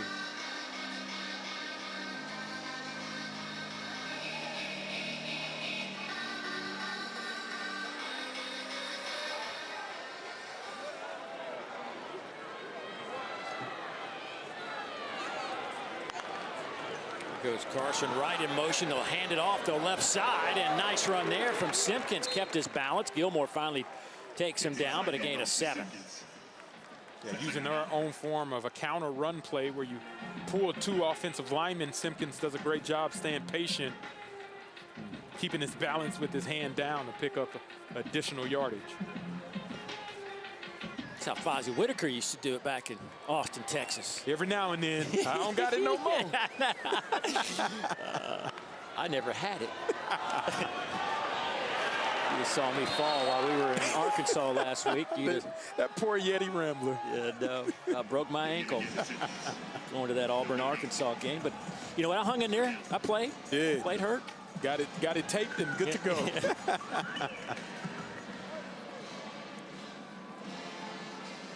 The surf turf. The teal color of Coastal Carolina. Brand new turf this year. Pops very well. Pressure comes. Collier throws. Pass caught. Gilly spins out of trouble. It's a foot race. Can anybody catch him? No! Touchdown. Coastal, 70 yards.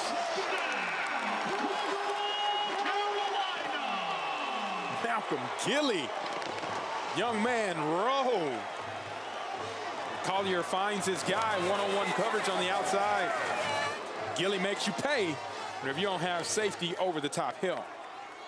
Great answer by Coastal, being able to bounce back in their first drive from the second half. Whoa, a couple of big plays right out of the locker room for both of these teams, and 2 quick touchdowns. Played just a tick over 3.5 minutes, and I've seen 14 points already. Malcolm Gilly, one of the fastest guys on the football field, running a slant route, one-on-one coverage with Myers. Make a miss, touch the ground. It's too late after that. See ya, Gilly to the house.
Coastal Carolina with the response to get this game back within 3, thanks to a touchdown by wide receiver Malcolm Gilley, who offensive coordinator Drew Hollingshed told us has been a great surprise. This year, he comes in, gets his 6th year with the JUCO ruling, transferring from Ball State, where he was Conference Special Teams Player of the Year.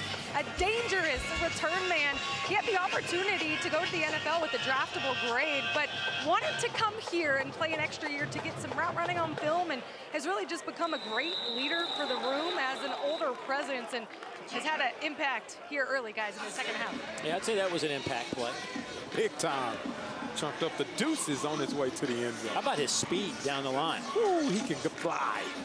Fly. That's that NFL grade he was able to receive. That grade might be just ticked up a notch or two. There you go. Can't teach speed. No, you cannot. Carlos Del Rio Wilson back on the field. Joshawn Barbie will start this drive in the backfield. They'll split out wide.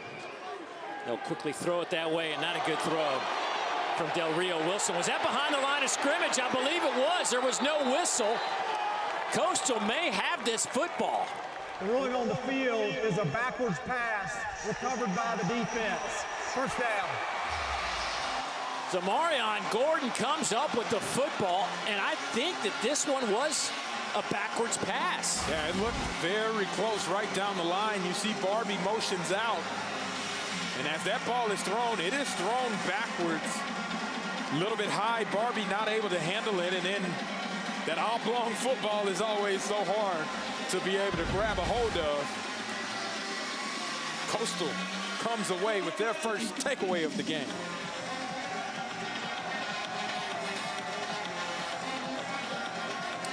Coastal has not been good in the turnover department this year.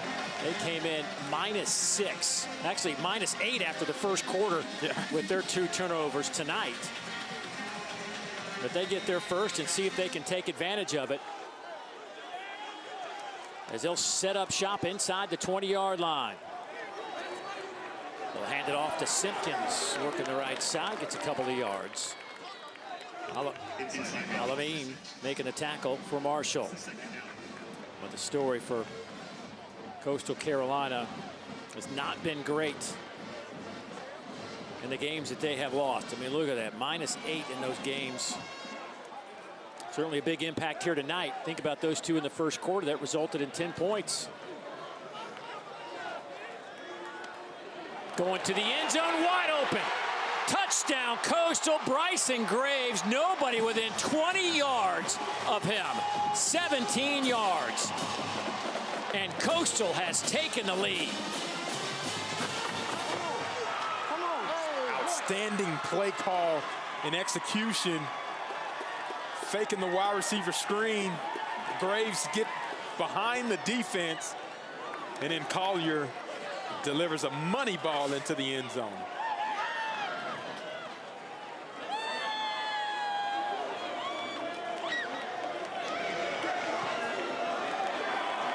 Point after is good, and Coastal with their first lead of the night. When the defense has a breakdown and a collapse in coverage, it usually results in a touchdown. There he is, Happy Collier, celebrating with his boys.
going to decide who's the better team. It is wide open. Can you believe it? Who's in the driver's seat to get to the playoffs? The top 25 rankings reveal and 12-team CFP projection. Tuesday on ESPN. It gets real on Tuesday night at 8 o'clock, doesn't it? I'm so excited. I can't wait to see what those first 25 rankings and teams will be at. There's so much football left to play, but the parity in college football has probably been the best that it's ever been since I've been following college football. Well, as a Florida State alum, I wish we'd have had that after week 1. Just kind of wrapped it up, called it a season. Let's go back to that last touchdown. Fozzie, how did he get so wide open? Yeah, man-to-man, everybody has a man. The guy in the slot, which is Jadarius Green McKnight, he's supposed to stay with Graves as he's releasing on the go ball. Collier finds Grayson wide open down the field. Graves down the field. It was an easy throw. Pitch and catch for them to miscommunication on the back end for Marshall. That gives Coastal their first lead, 31-27. Carlos Del Rio Wilson. This time forward pass to the outside. Boyd Lacey walloped out of bounds. Big hit on the back end. Everybody seems to be okay. Coastal hitting with some physicality. They ended with a big hit in the second quarter. Coming out still swinging, causing turnovers and playing physical. Second big hit we've seen from Miles Woods tonight. There is Antoine Roberts. His first 100-yard game of his career. To 104 yards tonight. For the redshirt junior out of Nashville, Tennessee.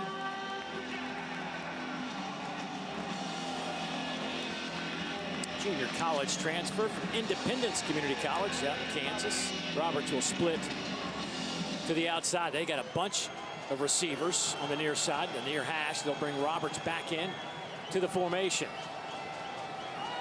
3-man rush. Picked off. Intercepted. Dante Lunan stepped right in the way, and now Coastal's got another short field. Interception by the defense, then fumbled and recovered by the defense. Notice comes out of there with the football, but the shot's in business. Yeah, Del Rio Wilson just stares down who he wants to throw the ball to, and Lunan makes a great decision picking it off, and Lacey actually forces a fumble afterwards. As Del Rio Wilson was expecting Lacey to cut inside on the short post in that option route. Lunan, and notice, able to force the takeaway and then recover the fumble after that. His second takeaway by this Coastal Carolina defense.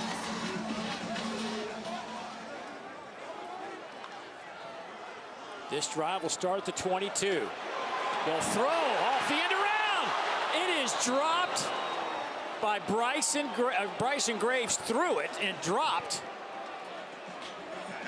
by Collier, who had it. I mean, it looked like he might be going for the touchdown. Oh, the execution was there.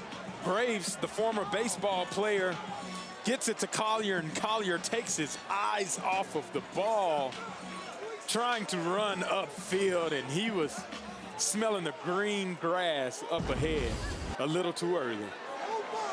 Or the teal turf. That's probably a better way to say that. Yeah. Artificial. Smelling the artificial turf. Dominic nicely in the game at running back. Collier gonna have to shake that one off. Just tosses it to his right. Well played by the Thundering Herd. Jalen Parker steps in there for another good play defensively. And that's such a backbreaker because you had all the momentum. You go with the trick play off of the misdirection. And then now you only get 1 yard on second down, 3rd and 9. Marshall got to try to find a way to get the momentum back on their side. Trying to communicate Collier takes it himself, nowhere to run. Sid Kaba making a play. Part of that three-man front. And Coastal going to bring out their field goal kicking unit. Avrukte makes his way onto the turf. Hit from 36 earlier. This will be from 42 yards out. Coastal down a man, having to run somebody out late. Plenty of time, though, on the play clock. 10 seconds remaining.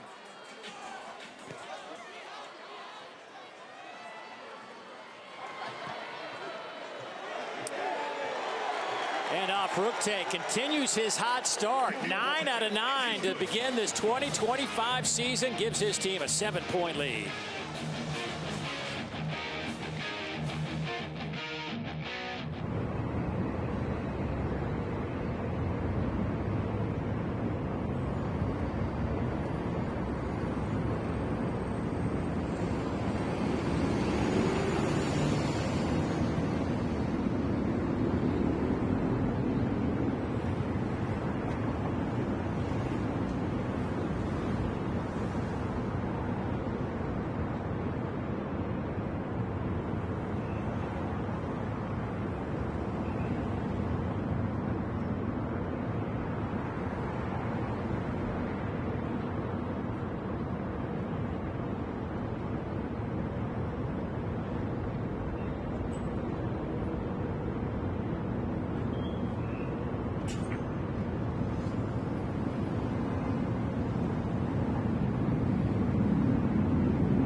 Collier has stepped up to the plate here of late. He started producing some points in a big way. That's how it got started, and then he's gone to the air with a couple of touchdown passes.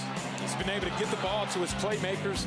Malcolm Gilly showcases the speed and then break down on defense, and Graves being the benefactor. And that has now put this Coastal Carolina team up in the game for the first time. A whole lot of football for Collier in his career, but tonight already 162 yards, a career high. Turner Bradshaw bringing this one out. Makes a man miss, stays on his feet out over the 30. Nice little return of 30 yards. Well, here's our Saturday SEC on ABC College Football triple header. How about 20th ranked Texas and number 9 Vandy? That's coming your way at noon. Then 5th ranked Georgia and Florida square off from Jacksonville, and then We cap the day off with number 14 Tennessee hosting 18th ranked Oklahoma in Knoxville. Of course, you can catch all those games available on the all-new ESPN app. Diego Pavia is on that list of Heisman candidates. His story is just an amazing one, and we've told it over and over again, but the fact that he is, so far, he's backed up just about everything he's ever said. Absolutely. The Pavia party is real.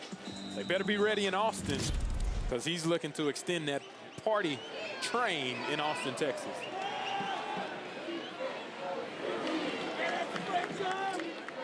Antoine Roberts on that carry. Gain of 4.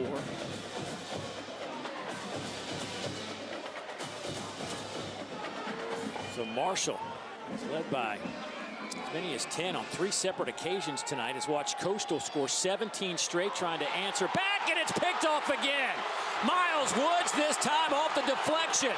Woods spinning around, and again a short field coming up for the Chants.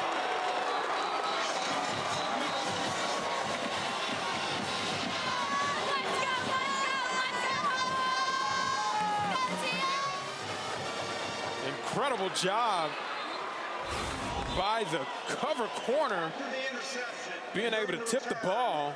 Personal foul, blindside block, number 55. That's Lionel Whitaker, no relation. Tipping it to Miles.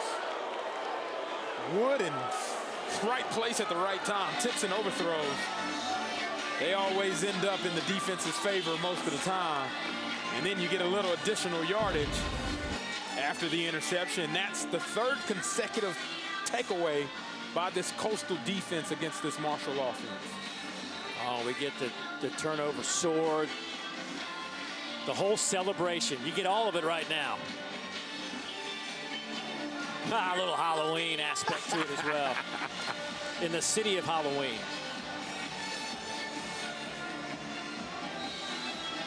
For the 3rd time that Coastal sets up their offense inside the 40-yard line here in the 3rd quarter.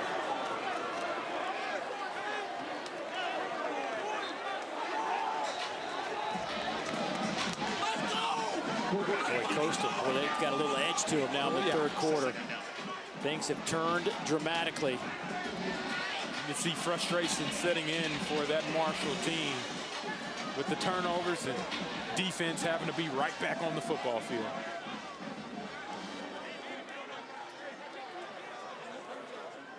Second down and 4.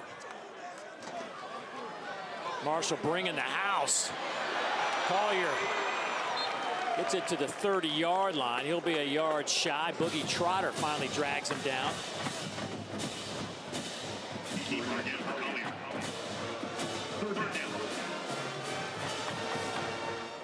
Boy, Marshall in the 1st quarter forced 2 turnovers, a pick 6 included. Now Coastal has answered back with 3 turnovers here in the 3rd quarter. First down for Coastal. Weish hanging on to Collier.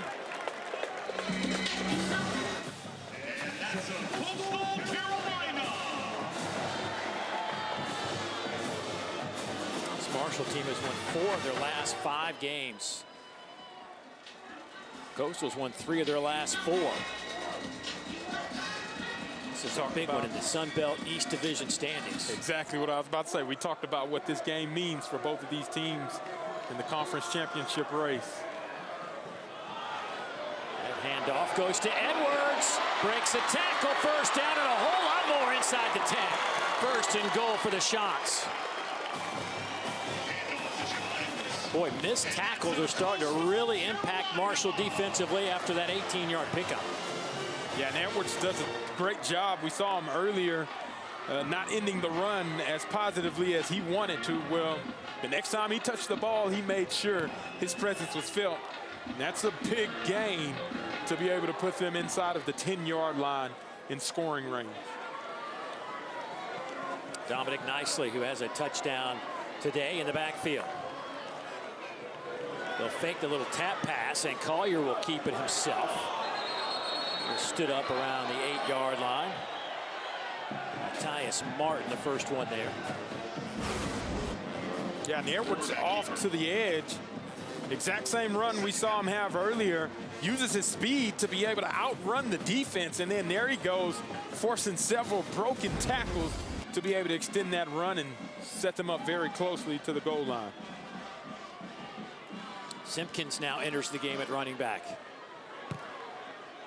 Closing in on 4 minutes to go here in the third quarter.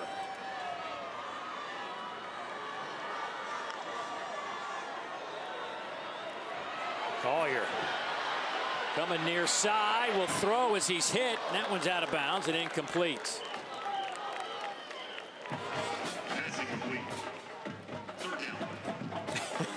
Signaling, just keep talking, keep talking. Collier so calm, cool, poised, and collected. What I really loved about that throw, even though it was an incomplete pass, he didn't put it in harm's way. Pressure was in his face, made the great decision. Just if nobody can catch it, nobody is able to be able to capitalize off of it, and now you live to fight another down. 3rd and goal. Collier keeps it. He's hit at the 6, stood up there and dropped. They're going to have to settle for 3 here, perhaps. Gervais Gilmore leading the charge defensively.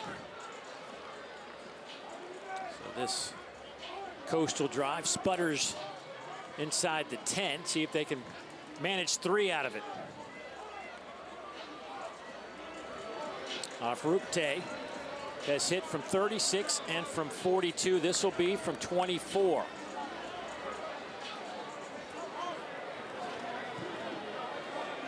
And he is now a perfect 10 out of 10. And his last game was 3 out of 3 in a monsoon, horrible conditions. 3 out of 3 here tonight in pretty mundane conditions. But 20 unanswered for Coastal. All spurred by what this defense has been able to do. They've been given different looks to this offense, creating opportunities for them to capitalize on the ball. First interception, and then again, you see some mishaps with the throw behind the line of scrimmage, results in a fumble recovered by Coastal. And then lastly, the smothering coverage by Lionel Whitaker and Miles Woods in the right spot at the right time, creating a short field yet again for Coastal to take advantage of. That play by Whitaker to lay out. Yeah. Well, I mean, that's off the charts good. I have a feeling they'll be highlighting that one in film session tomorrow or Saturday, whenever they decide to do it.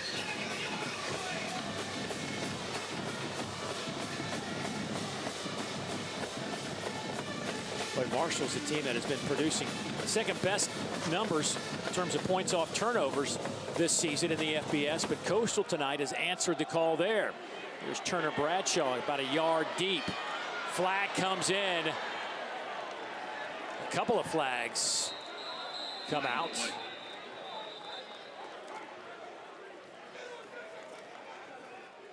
This is just the second home game for Coastal in the last 47 days. It's been a long time. There are 2 fouls on the play, both on the return team. Holding, number 85, that penalty is declined. Holding, number 32, that penalty is accepted. It'll be 10 yards from the spot of the foul. First down. Let's go down to Morgan. Well, after the 3rd turnover this quarter for this Marshall offense, what did Coach Gibson tell us yesterday? The fact that his quarterback, Del Rio Wilson, his demeanor, it doesn't change. He's not emotional. He's steady and calm. Watching him on the sideline, certainly he's shaking his head, watching the film back on the iPad, but continues to just bring that calmness. And Adrian Norton, his wide receiver, saying, we feed off of him. He's the face of this offense. We love our quarterback, and there's certainly plenty of love for him down here on the sidelines. Came in with 1 interception on the season, has 2 tonight. Keeps it himself and is pushed backwards. Arinze, the first one there. Keeper, Del Rio Wilson. Second down. I mean, I know he is a leader of this team, but what's happened here in the 3rd quarter, it's hard to flush that, I would think. Yeah, it takes a blow on your team psychologically. You see a run play for Carlos Del Rio Wilson, try to build some confidence back up in him and hopefully spark some momentum for Marshall. And off the right side. Good running by Justin Williams-Thomas. Zeke Campbell hanging on, but that'll be enough for the first down. And remember, Marshall started this third quarter with an explosive drive. Yeah. They scored in like 2.5 minutes. It was very quick. It was effortless. And it's been all downhill since then. They got to get back to that identity that they were at the beginning of the third. Handoff goes again to Williams-Thomas.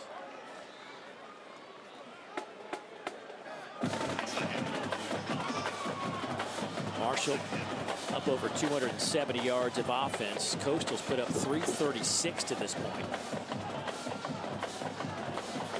Coastal's averaging over 7 yards a play tonight. Flag comes down the line of scrimmage as no room for Carlos Del Rio Wilson. Zeke Campbell again making a play. Offside defense, the left defensive end. 5-yard penalty. Replay, second down. Correction. The penalty results in a first down. So that'll move it out over the 30 to the 32-yard line. And the clock continues to move. Close to 1.5 minutes to go in the third quarter. This was a 20-17 game after 2 quarters of play.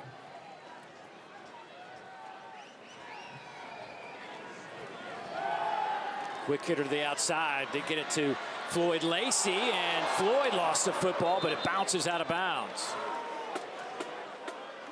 Boy, Marshall. Forward and out of bounds. The ball will be to the spot of the fumble. Second down. Marshall was lucky there. Watch the hat go right on the football. Boom! Pops that ball loose. Dante Thomas, the guy that was able to lay the hit where it needed to go, and Marshall's lucky that one landed out of bounds, or else we'd look at a 4th turnover consecutive. Big hole for Williams-Thomas inside Coastal territory to the 45-yard line. A couple of nice runs on this drive from Justin Williams-Thomas. A redshirt junior out of Dallas, Georgia. Started at Tennessee, then transferred to Cal.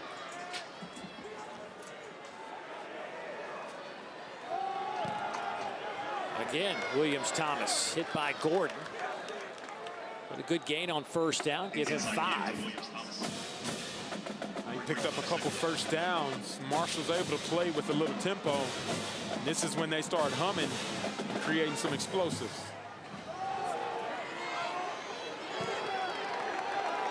Del Rio Wilson lost the football. There is no whistle. Coastal has it again. Dre Pinckney came out of there with the football. My goodness, what is going on with Marshall? Del Rio Wilson pleading his case that he was down.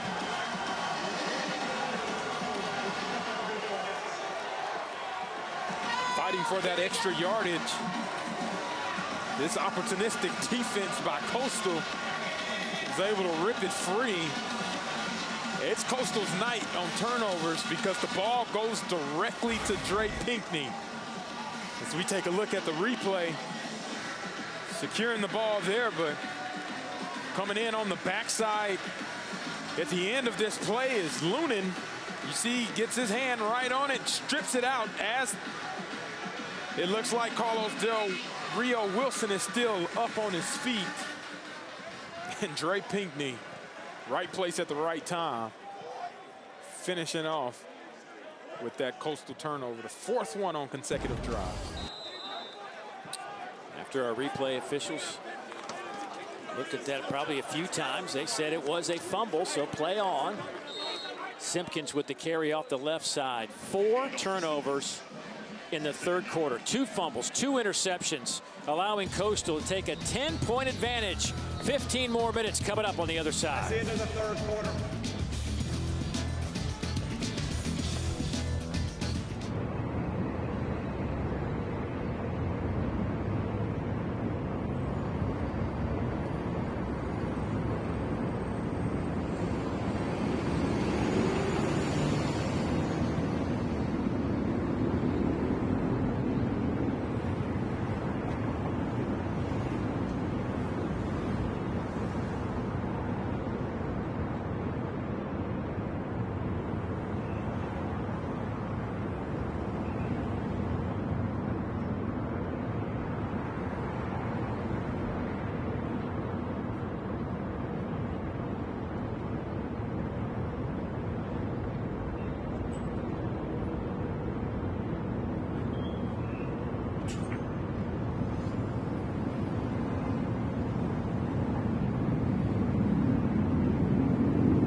is a really spooky third quarter if you're Marshall. 4 turnovers by the Herd, 2 interceptions and 2 fumbles, resulting in 13 points.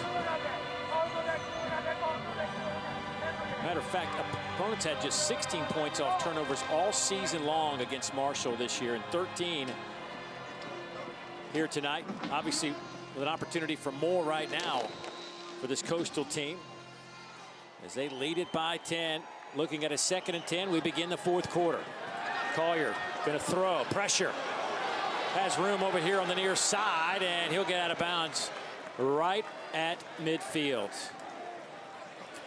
Well, here are some of those spooky numbers as Coastal outscored Marshall by 13 in the 3rd quarter. Marshall had it. I mean, you and I were just talking about the opening drive for Marshall. It looked like Coastal wasn't going to be able to stop them the rest of the night. Yeah, and then self-inflicted wounds here. A completely different story after that first drive. A lot of that has to do with what Coastal were able to make some adjustment with and really find a way to create their own momentum. Jalen Parker, who's had an outstanding night tonight from his linebacker position. There's a tackle for loss, 4 solo stops. Limping off the field.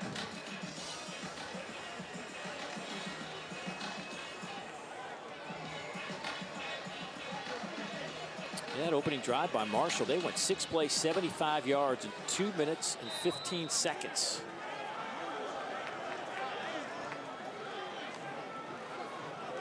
Here's Collier trying to pick up that first down on 3rd and short. Gilmore the first one there, but that'll be a first down for the Shots. This is crazy for a team that was really struggling offensively in their 3 non-conference games to start this season. They averaged just 6.5 points a game, fewest by any team in the FBS. But they're averaging over 28 in their Sun Belt games, and they're coming off their highest output against App State, where they put up 45, but they may surpass that here tonight. Here's Collier. Picks up a couple extra yards inside the 40 to the 38. The reason why they've been able to average as much as they have is because of what Samari Collier has been able to do. Shifty feet, physical running, and then being able to finish the run with that kind of physical type of presence. That's what he's brought for the Chanticleers. First down and 10.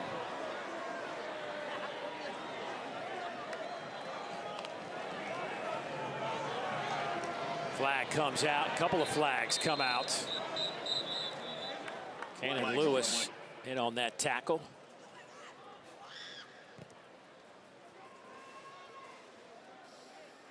Personal foul, chop block, offense, number 73 and 58. 15-yard penalty, replay, first down.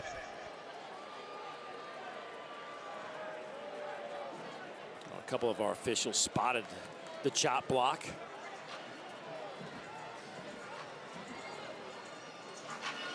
That's a huge blow to the momentum that Coastal was creating on this drive. 15-yard penalty. That makes it really difficult to try to gain that back. Toss sweep comes to Nicely.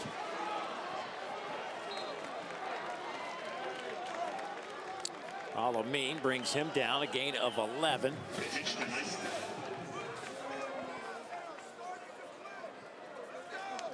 Nicely will stay in the game. Nicely with a touchdown tonight. True freshman out of Vienna, Virginia. He's been involved in both these true freshmen. Javon Edwards and Dominic Nicely have carried the ball quite a bit in their first season in college football. Going up top, and Collier overthrows Eli Aragon. He had him too, Dave. That's one throw he wishes he could have back. It's a great play call, expecting zone coverage. And you get your receiver to be able to wheel it up on cover 3. Safety playing the post over top. You've got to be able to hit on that. Brings up 3rd and 14.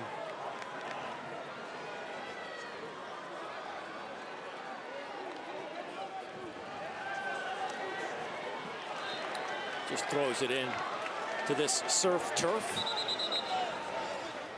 Push it and shove it over there on that near sidelines. Marshall snuffed out that wide receiver screen from the jump. Really did a great job of really ending it before it even started and forcing this 4th down attempt. We'll see what Coach Beck wants to do if he wants to attempt the long field goal. But we know the strength of Lorcan Quinn may be on display. I'm sorry, Afrute.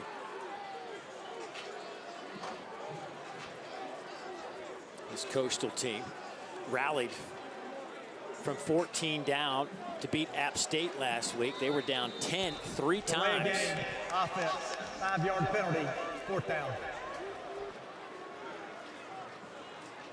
That 14-point rally against the Mountaineers, second biggest comeback for the Shots since they joined the FBS back in 2016.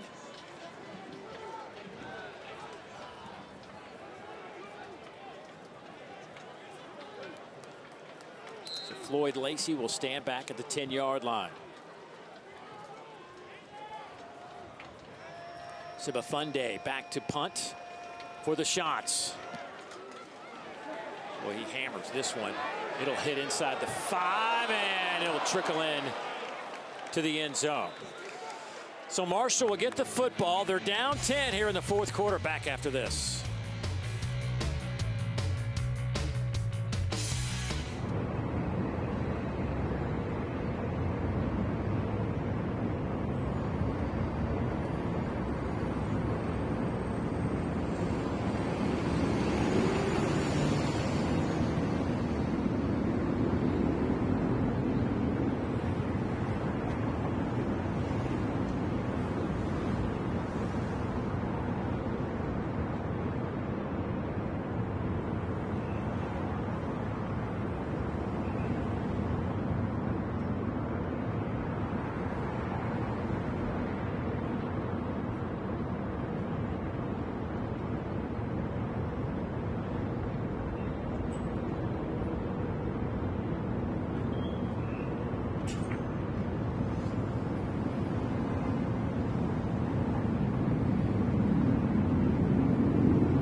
Been a wild and crazy night here in Conway, South Carolina. Coastal Carolina has scored 20 unanswered to take a 10-point lead. They forced 4 turnovers in the 3rd quarter. 4th FBS team with at least 4 turnovers in a quarter this season, joining Kentucky, Washington State, and unfortunately for you and I, we saw the Arkansas 4 turnovers to end the game last week in Fayetteville against Auburn. Maybe it's us. We're the common denominator. Here's Roberts. Big run to start this fourth quarter, this drive. He'll get it out to the 44-yard line and picks up 24 yards. He is having literally a career day running with the football. His first career 100-yard game. And he's up over 130 yards now. Give it to him again. And they go into Roberts.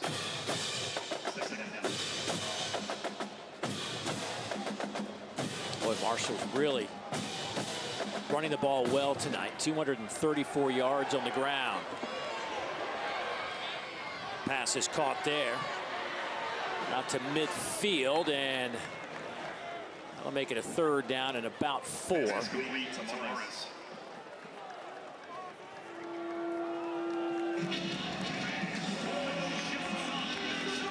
to see Shane Bruce back on the field. He tried to play in their last game, but Coach Tim Beck was like, not so fast. You're not healthy enough, and he was out in full, did warm-ups 10 days ago, and didn't go, did the same thing here tonight, so we weren't sure if we were going to see him, but they couldn't keep him off the field tonight. Boy, Roberts is wrapped up on third down. He loses 4 on the play, maybe 5. And here comes the Marshall punt team. Again, another great play call by Jeremiah Johnson, the defensive coordinator. He shows blitz, but their bluff have everybody drop back, and they were ready for that running back screen there and force another 4th down punt attempt.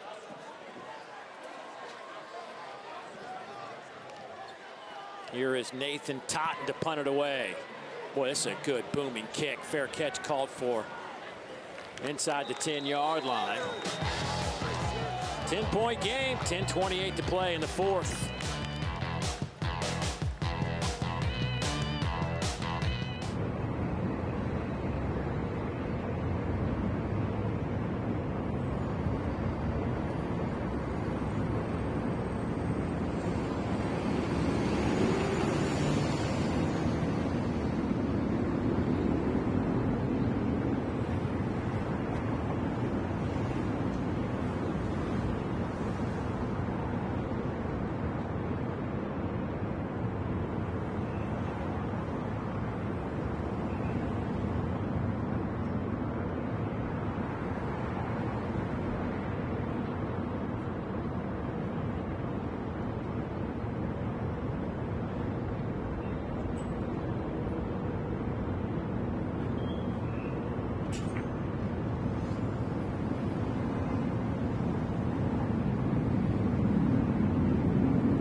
College football playoff top 25.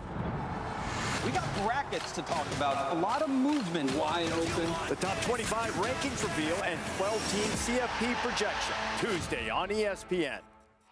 Yeah, almost time for the first college football playoff rankings release. Just a few more days to figure all that out. But before we get to that, here's Fozzie's All-State playoff predictor. His prediction. Break this down for me. Yeah, well, number one, because we are who we are, this is going to be 100% correct. Right, sure it is. All the way to the end. I got Ohio State winning the Big Ten. I got Alabama winning the SEC. And then the losers of those two games will be the other top seeds. Okay. Do you remember who your first couple teams out were? Yeah, James Madison and Vanderbilt. James Madison looks really good. If you had a chance to watch them on Tuesday night, they put on a clinic. They're playing very well.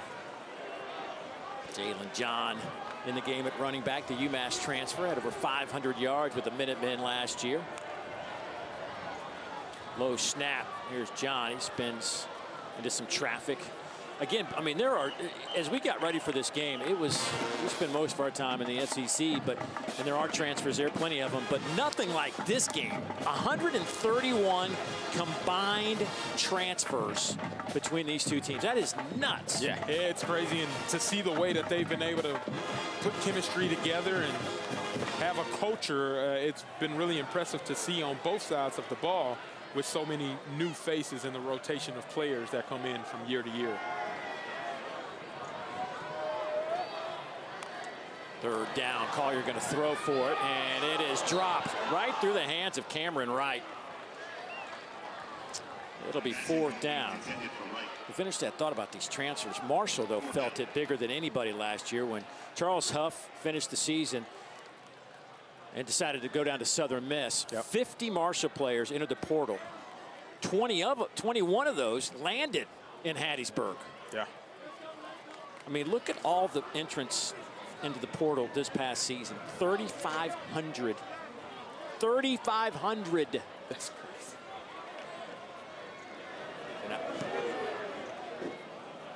Floyd Lacey calls a fair catch. And did that hit a Marshall player? A fair catch was called for by Floyd Lacey. They're going to say it's Coastal football. The ruling on the field is the punt was touched by the receiving team and then recovered by the kicking team. It'll be 1st and 10. Javaris Bufford came up with the football. And Lacey's trying to get to the ball, and his own man ran into him. But was he blocked into him? I don't believe he was blocked into him. I guess he's got to get out of the way. Just an unfortunate situation. I mean, it's just been crazy for what's happened to Marshall here in the second half. Yeah, you talk about some spooky events that have occurred on All Hallows Eve. That's been the case for Marshall in this second half, with now that being their 5th turnover. 4 of them offensively, and now 1 added in the special teams category. Boy, his teammate just backing up, trying to block, bumped into his shoulder, and he couldn't get to the football. And I mean, that's just clear. That's just an unfortunate situation. I mean, it's a tough break if you're Marshall, and now you give up the football again. In plus territory. Nowhere to go for Collier. Alameen. Well, I don't know how you overcome this. Yeah, with 9 minutes left in the game, I expect your defense confidence is a little shuttered too. They just got a 3 and out and having to go back onto the football field, but you expect Coach Gibson to be aggressive here. You got to force a takeaway to try to get as many possessions as you can. Get your offense back on the football field. 2nd and 11. Collier going to throw. Down the middle, has a man caught. Eli Aragon. He is out of bounds. Flag on the play. At the 1, but there is a flag back at the 33-yard line. Holding defense, number 4. That penalty's declined. The play results in the first down. Take a look at the blocking and then downfield, given the opportunity on the double move. Eric on with the stop and go spin. Rooney added onto it, and Green McKnight playing catch up that entire time. And Coastal's right back in scoring position, first and goal. A 40-yard pickup as he takes it down to the 1-yard line. Collier, 202 passing yards on 7 completions. First and goal, Collier working the right side. Touchdown, Coastal.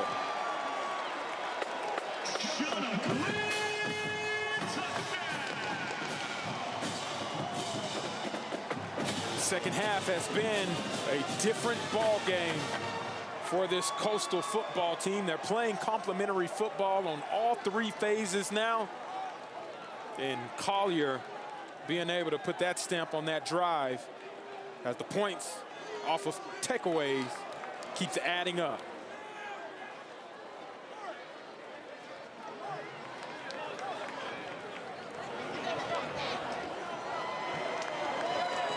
It is now 44-27. This score at halftime, Marshall led it 20-17. And it's all started with miscommunication on the back end by Lacey trying to call a fair catch. His player touches it, results in a turnover, and you get Collier down in the red zone, especially down by the goal line. That's where he's most dangerous. And Coastal has put a gap in this game. That is 27 unanswered points for the Chanticleers.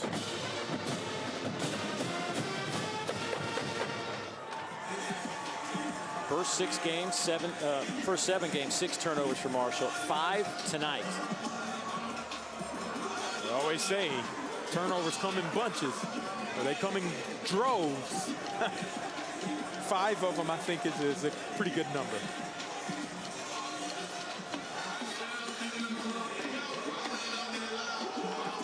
.808 left to play.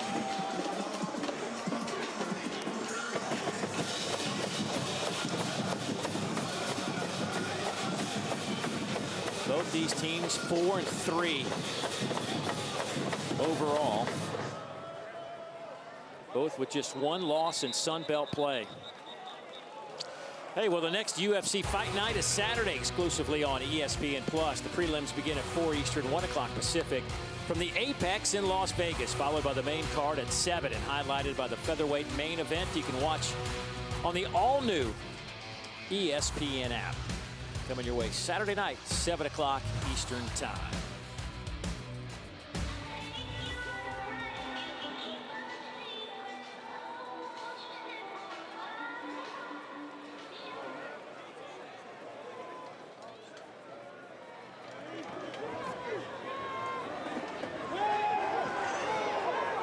Just no time at all for Carlos Del Rio Wilson. Noah Arinze putting the pressure on the senior quarterback. And Arinze's been all over the place this entire game, making his presence felt in the run game as well as in the passing game. Going to need more of it to close out this game for Coastal. 3-man rush. Del Rio Wilson fires and dropped by Floyd Lacey. Arinze chasing down Carlos Del Rio Wilson again. And now it's 3rd down and 10. Chanticleer fans, put those shots up. Start looking at it under 8 minutes. Down by 3 scores. You expect Marshall, they got to try to get a quick score here. 3rd and 10.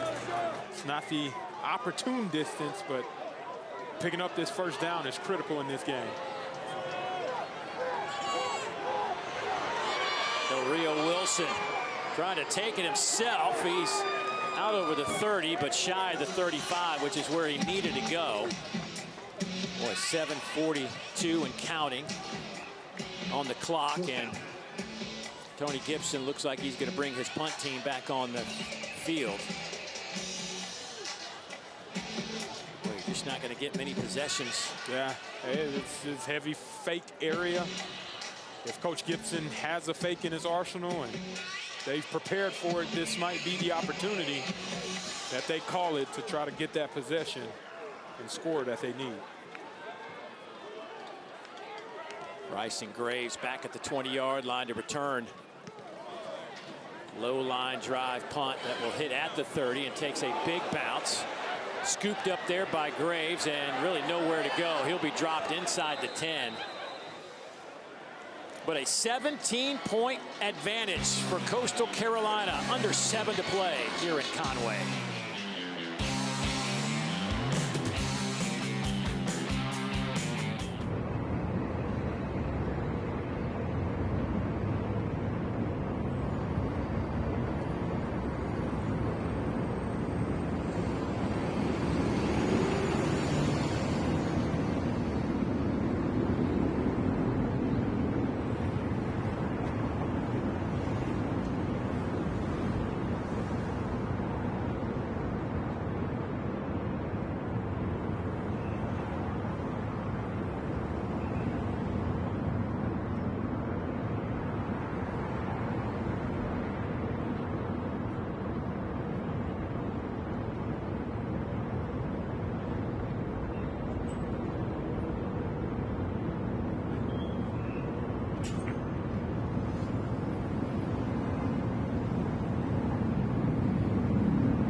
Well, the Coastal Carolina Chanticleers are clearly dominating.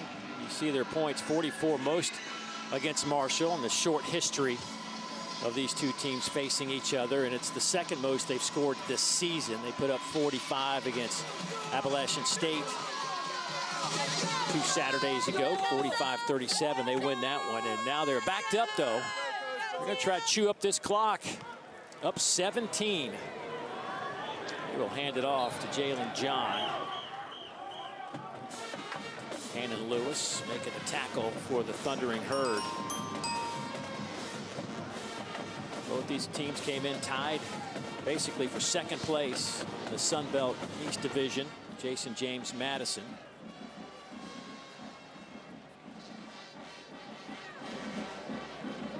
Southern Miss and James Madison, the only two undefeated teams in the league. Southern Miss at 4-0 in conference play over in the West Division.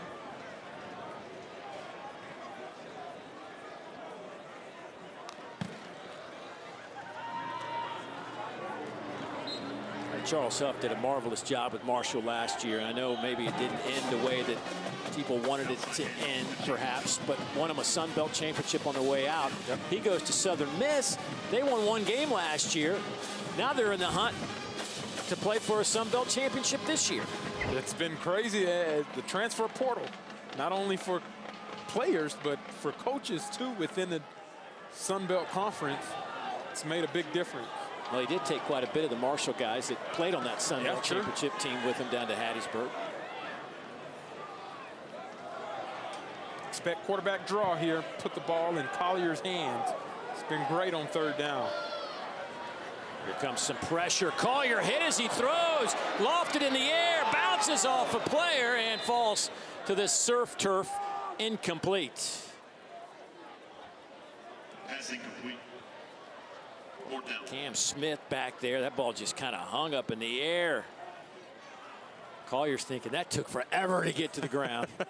I'm actually surprised they threw the ball. I mean, considering you did runs the first couple of times. Collier's been great on third down with the quarterback draw.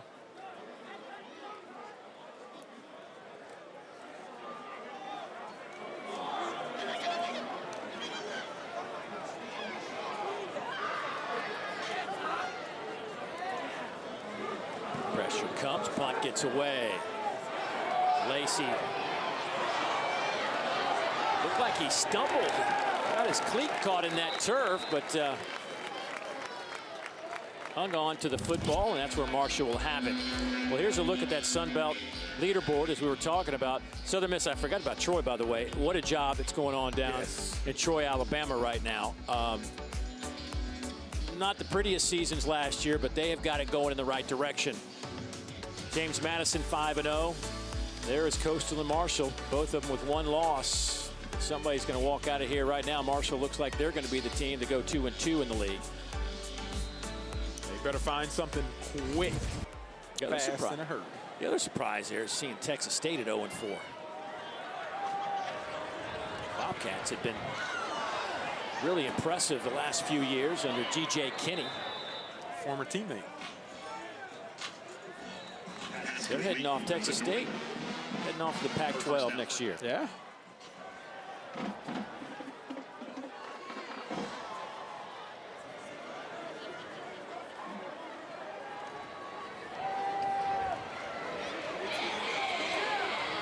Del Rio Wilson just runs out of bounds to stop the clock. 4:38. Coastal defense, 5 forced turnovers here in the second half. Only North Texas has done something like that this year. They did that against Washington State. After the play, unsportsmanlike conduct, number 4, Marshall. That's a 15-yard penalty. That's number 4's first unsportsmanlike conduct foul.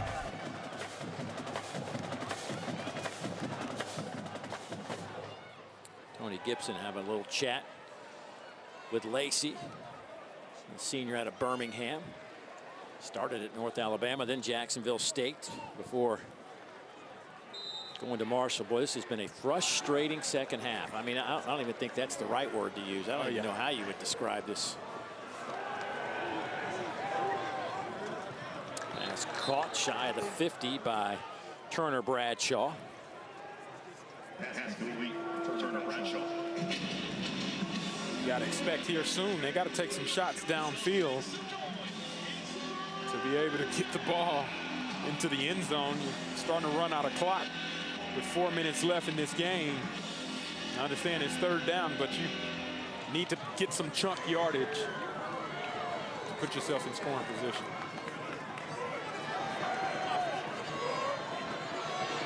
Again, Carlos Del Rio Wilson flushed out of that pocket. It'll be 4th down as he got out of bounds about a yard shy of the line to gain.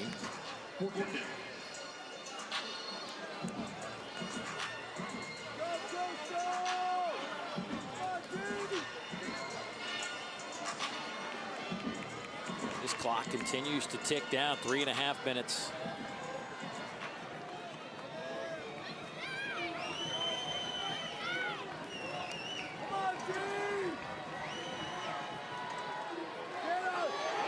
This time, Carlos Del Rio Wilson will be dropped by Zeke Campbell, his 5th sack of the year. with a little thriller dance to go on top of that on the celebration. Zeke Campbell, ball get off, BGO. He beats the left tackle out of his stance before the left tackle could even drop back. And that's all it took for him to be able to get to Carlos Del Rio Wilson. Because this is Thriller. Best impersonation of Michael Jackson. Hey, that was pretty good.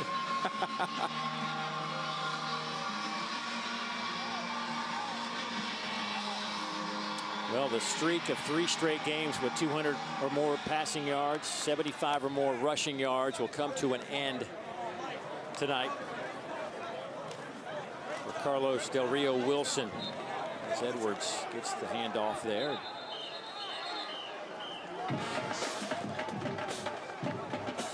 Timeout, Marshall. Marshall will take a timeout. First of the half. Don't forget, big day of SEC football over on ABC on Saturday. It all gets started. 9th-ranked Vanderbilt and number 20 Texas. Number 5 Georgia and Florida. They'll square off in Jacksonville. And of course, we'll cap the day with a really good one as Tennessee and Oklahoma. From Neyland Stadium on the banks of the Tennessee River, the Vol Navy will be out in full force. That one's 7:30 Eastern time. It has been an unbelievable year in the SEC. The amount of close one-possession games has been, I mean, it seems like every Saturday, if there's 6 games, 5 of them are coming down to the wire. I can't remember what the exact stat was, but this is by far the most one-possession games that the SEC has seen at this point in time in the season. Well, no one-possession game here as Coastal has just put a hurting on Marshall here in the second half. Little tap pass. Goes to Robbie Washington, and he's going to be slow to get up. Cam Smith with a nice play defensively. Timeout, Marshall. This is their second timeout. Tough night for Tony Gibson and company. Especially the way this game got started with a pick 6, got some momentum, led at halftime, led by 10, 3 different times in this game.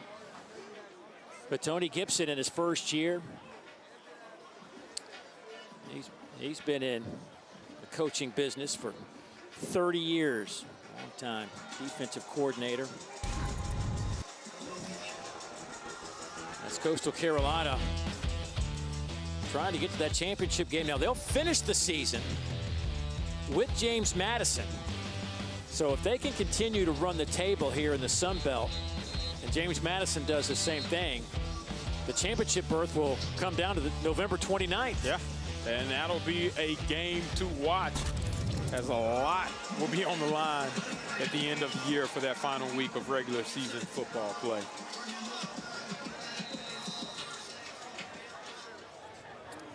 And Beck, now in his 3rd season, back-to-back bowl games. Matter of fact, the Chants have gone to 5 straight bowl games as a program.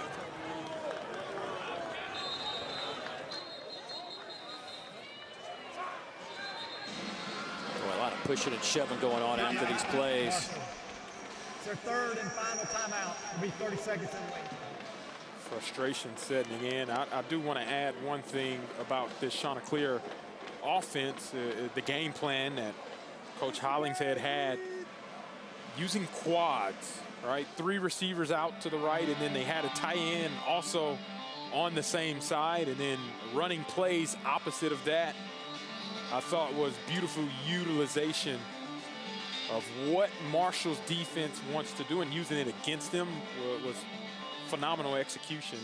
So they put up 44 points against that defense. Hollingshead came from Western Kentucky in his first year running this offense at Coastal. Again, a Mike Leach disciple. Said it's been hard sometimes. They haven't been able to get like that first down and really get the momentum going. You know, these offenses that like to go tempo, spread you out, they get that first down, man. It is foot on the gas. Game on. Fair catch taken Back at the 20-yard line. So 2:51 to play.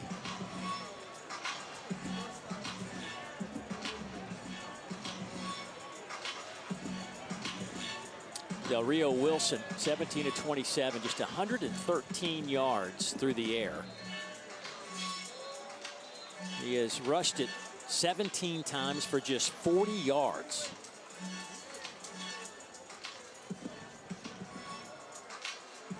Five straight games over 40 points. They even put up 51 in a loss to Louisiana, 54-41. Or 51 was the final score in that game. Out of bound goes Payne on the far side. They've already played two overtime games, two overtime periods against Louisiana and against Texas State. They beat the Bobcats 40-37 in their last game.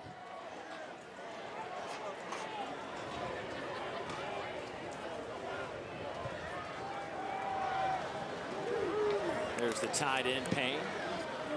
Right down, run that clock down. Completion again to Payne. Second down.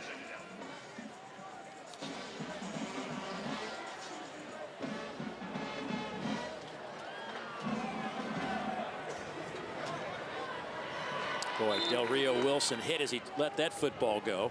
Incomplete. I think that kind of sums up the type of night Del Rio Wilson has had after some of the hot start earlier in this game and earlier in the second half. Everything's kind of flipped upside down for this offense.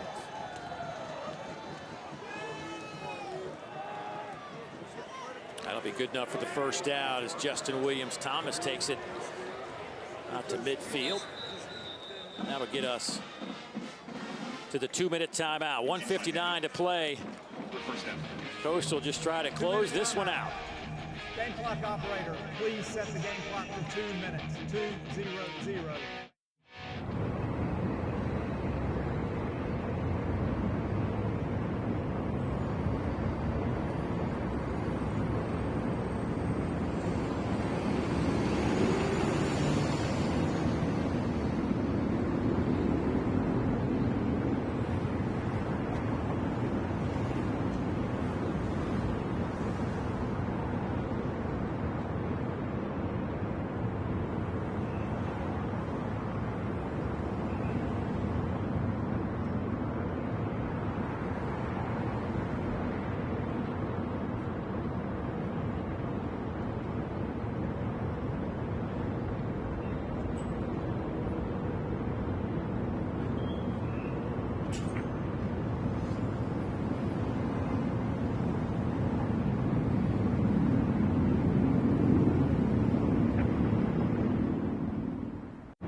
in the city of Halloween, like they like to call Conway, South Carolina.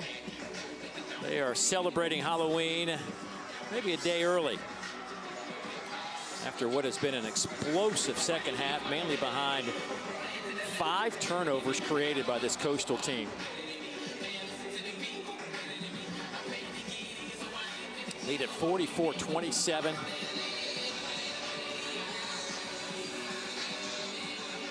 Two-minute timeout.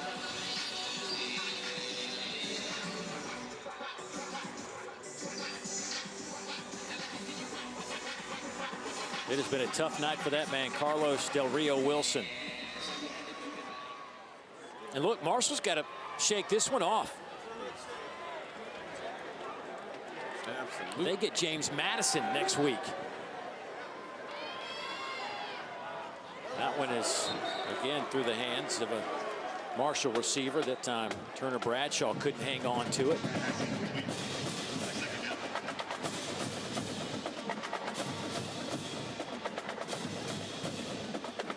Assuming we'll see a shot downfield at some point in time. You got to test them on the outside, see where they stand, and see if you can get you a quick touchdown.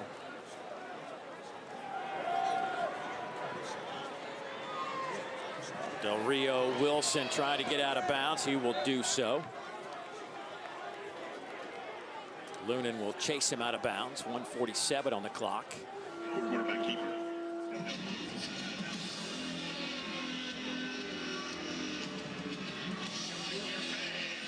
It'll be third down and about 4.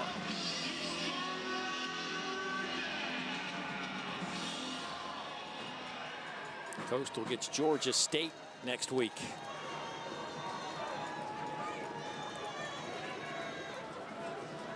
Here at Brooks Stadium on the surf turf. Boy, pressure comes. Pass a little bit behind the intended target. Now it's 4th down.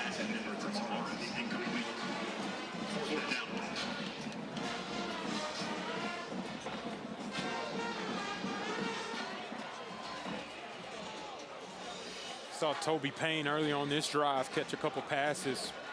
4th down, maybe that's the person that Carlos tries to hit on this play. Boy, illegal motion. Looked like 2 guys were in motion at the same time.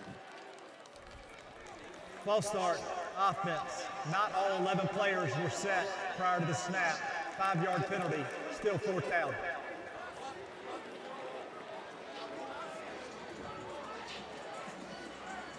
So that'll make it 4th down and 9. Please reset the game clock to 1:44. 1:44. Thank you.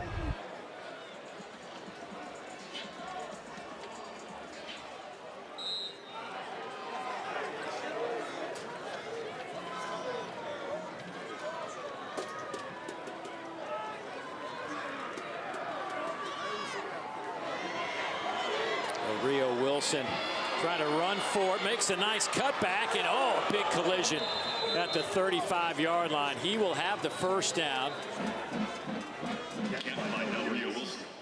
Jones ran right into the big quarterback. Del Rio Wilson pops up. Says he loves contact. He just got it right there. 3-man rush again. That pass is caught down around the 20-yard line. So another 1st down for the Herd.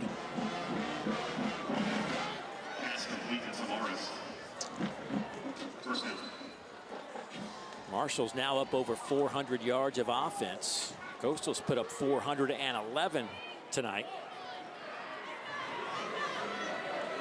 Slant, and that one is incomplete. Looking for Turner Bradshaw again. Tight window, contested beautifully by the defense. Could have been caught. Timeout, officials, timeout. Got an injured Chanticleer on the back end.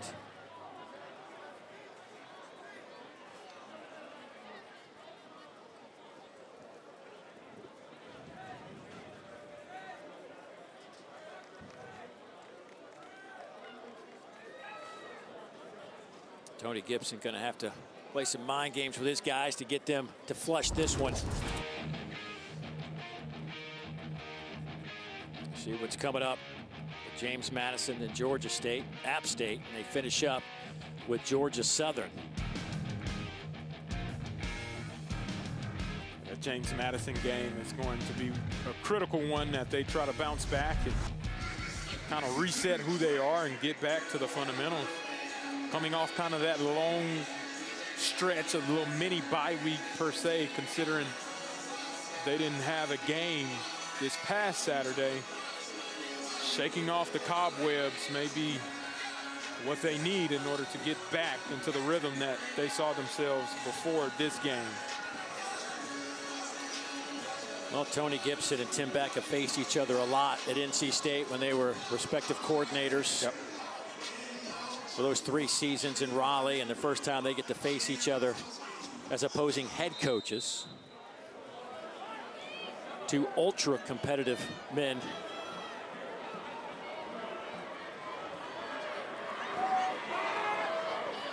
I'll go to the tight end, Toby Payne. We had a picture coming on the air tonight, the 2 of those guys back at NC State. The growl, the scowls on their faces, kind of indicative of who they are as competitors, but certainly they enjoy each other and respect each other tremendously. To the end zone, and that one is caught. Oh, what a catch. Adrian Norton. My goodness, how did he maintain possession? A 17-yard touchdown catch. I think they called it incomplete. Oh, wow. That is incomplete. That is crazy. I thought for sure he caught this one. Look closely. Oh, there it is. Okay. It fell right in his gut, and it looked like he caught it. And then he lobbied for it, though. That was good. I was buying it. He sold me.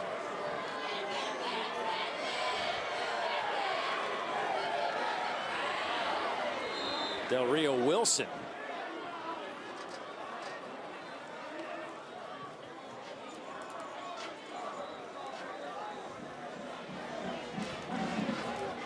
First and goal. He'll spike it with 27 seconds left. Prior to the snap, replay stopped the game. The previous ruling on the field was a first down. Previous plays under further review.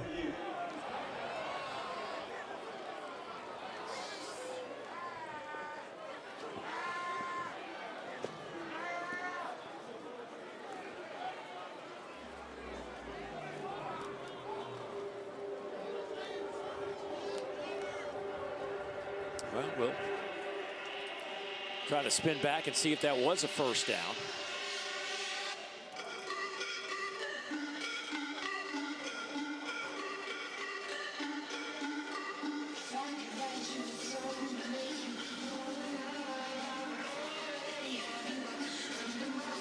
Paulo Del Rio Wilson, 219 pounds, 6'2", trying to turn those legs. We've already talked about his determination as a runner. He gets hit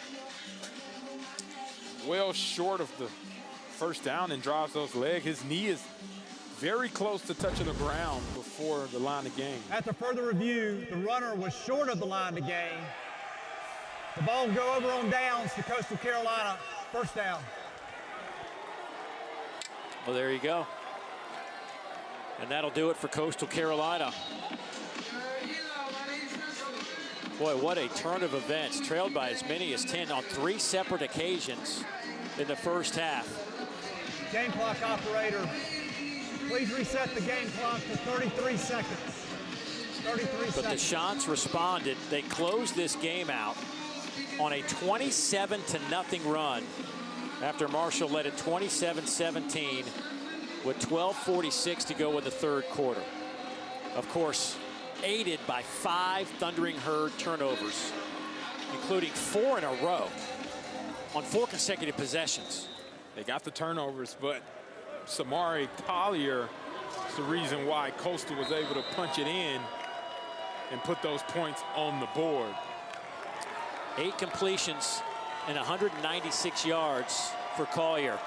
411 yards of offense for Coastal, 432 for Marshall, but on the big board, the one that counts, it's all Coastal Carolina. 44-27 as this clock winds down. Two good friends meet at midfield.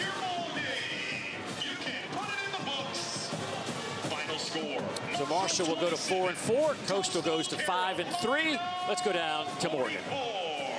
Your defense, 4 straight turnovers on 4 straight possessions. How are they able to be so disruptive tonight? Wow, I know. I was so proud. We talked about at halftime that early in the game we were down 2-0 in the turnover battle, and we had to make some plays, and our defense did. All credit to those guys. They did a great job.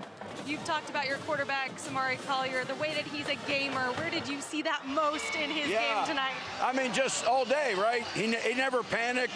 You know, he didn't start the game the way we wanted to, but eventually we came back and just played really well. I'm really proud of our guys.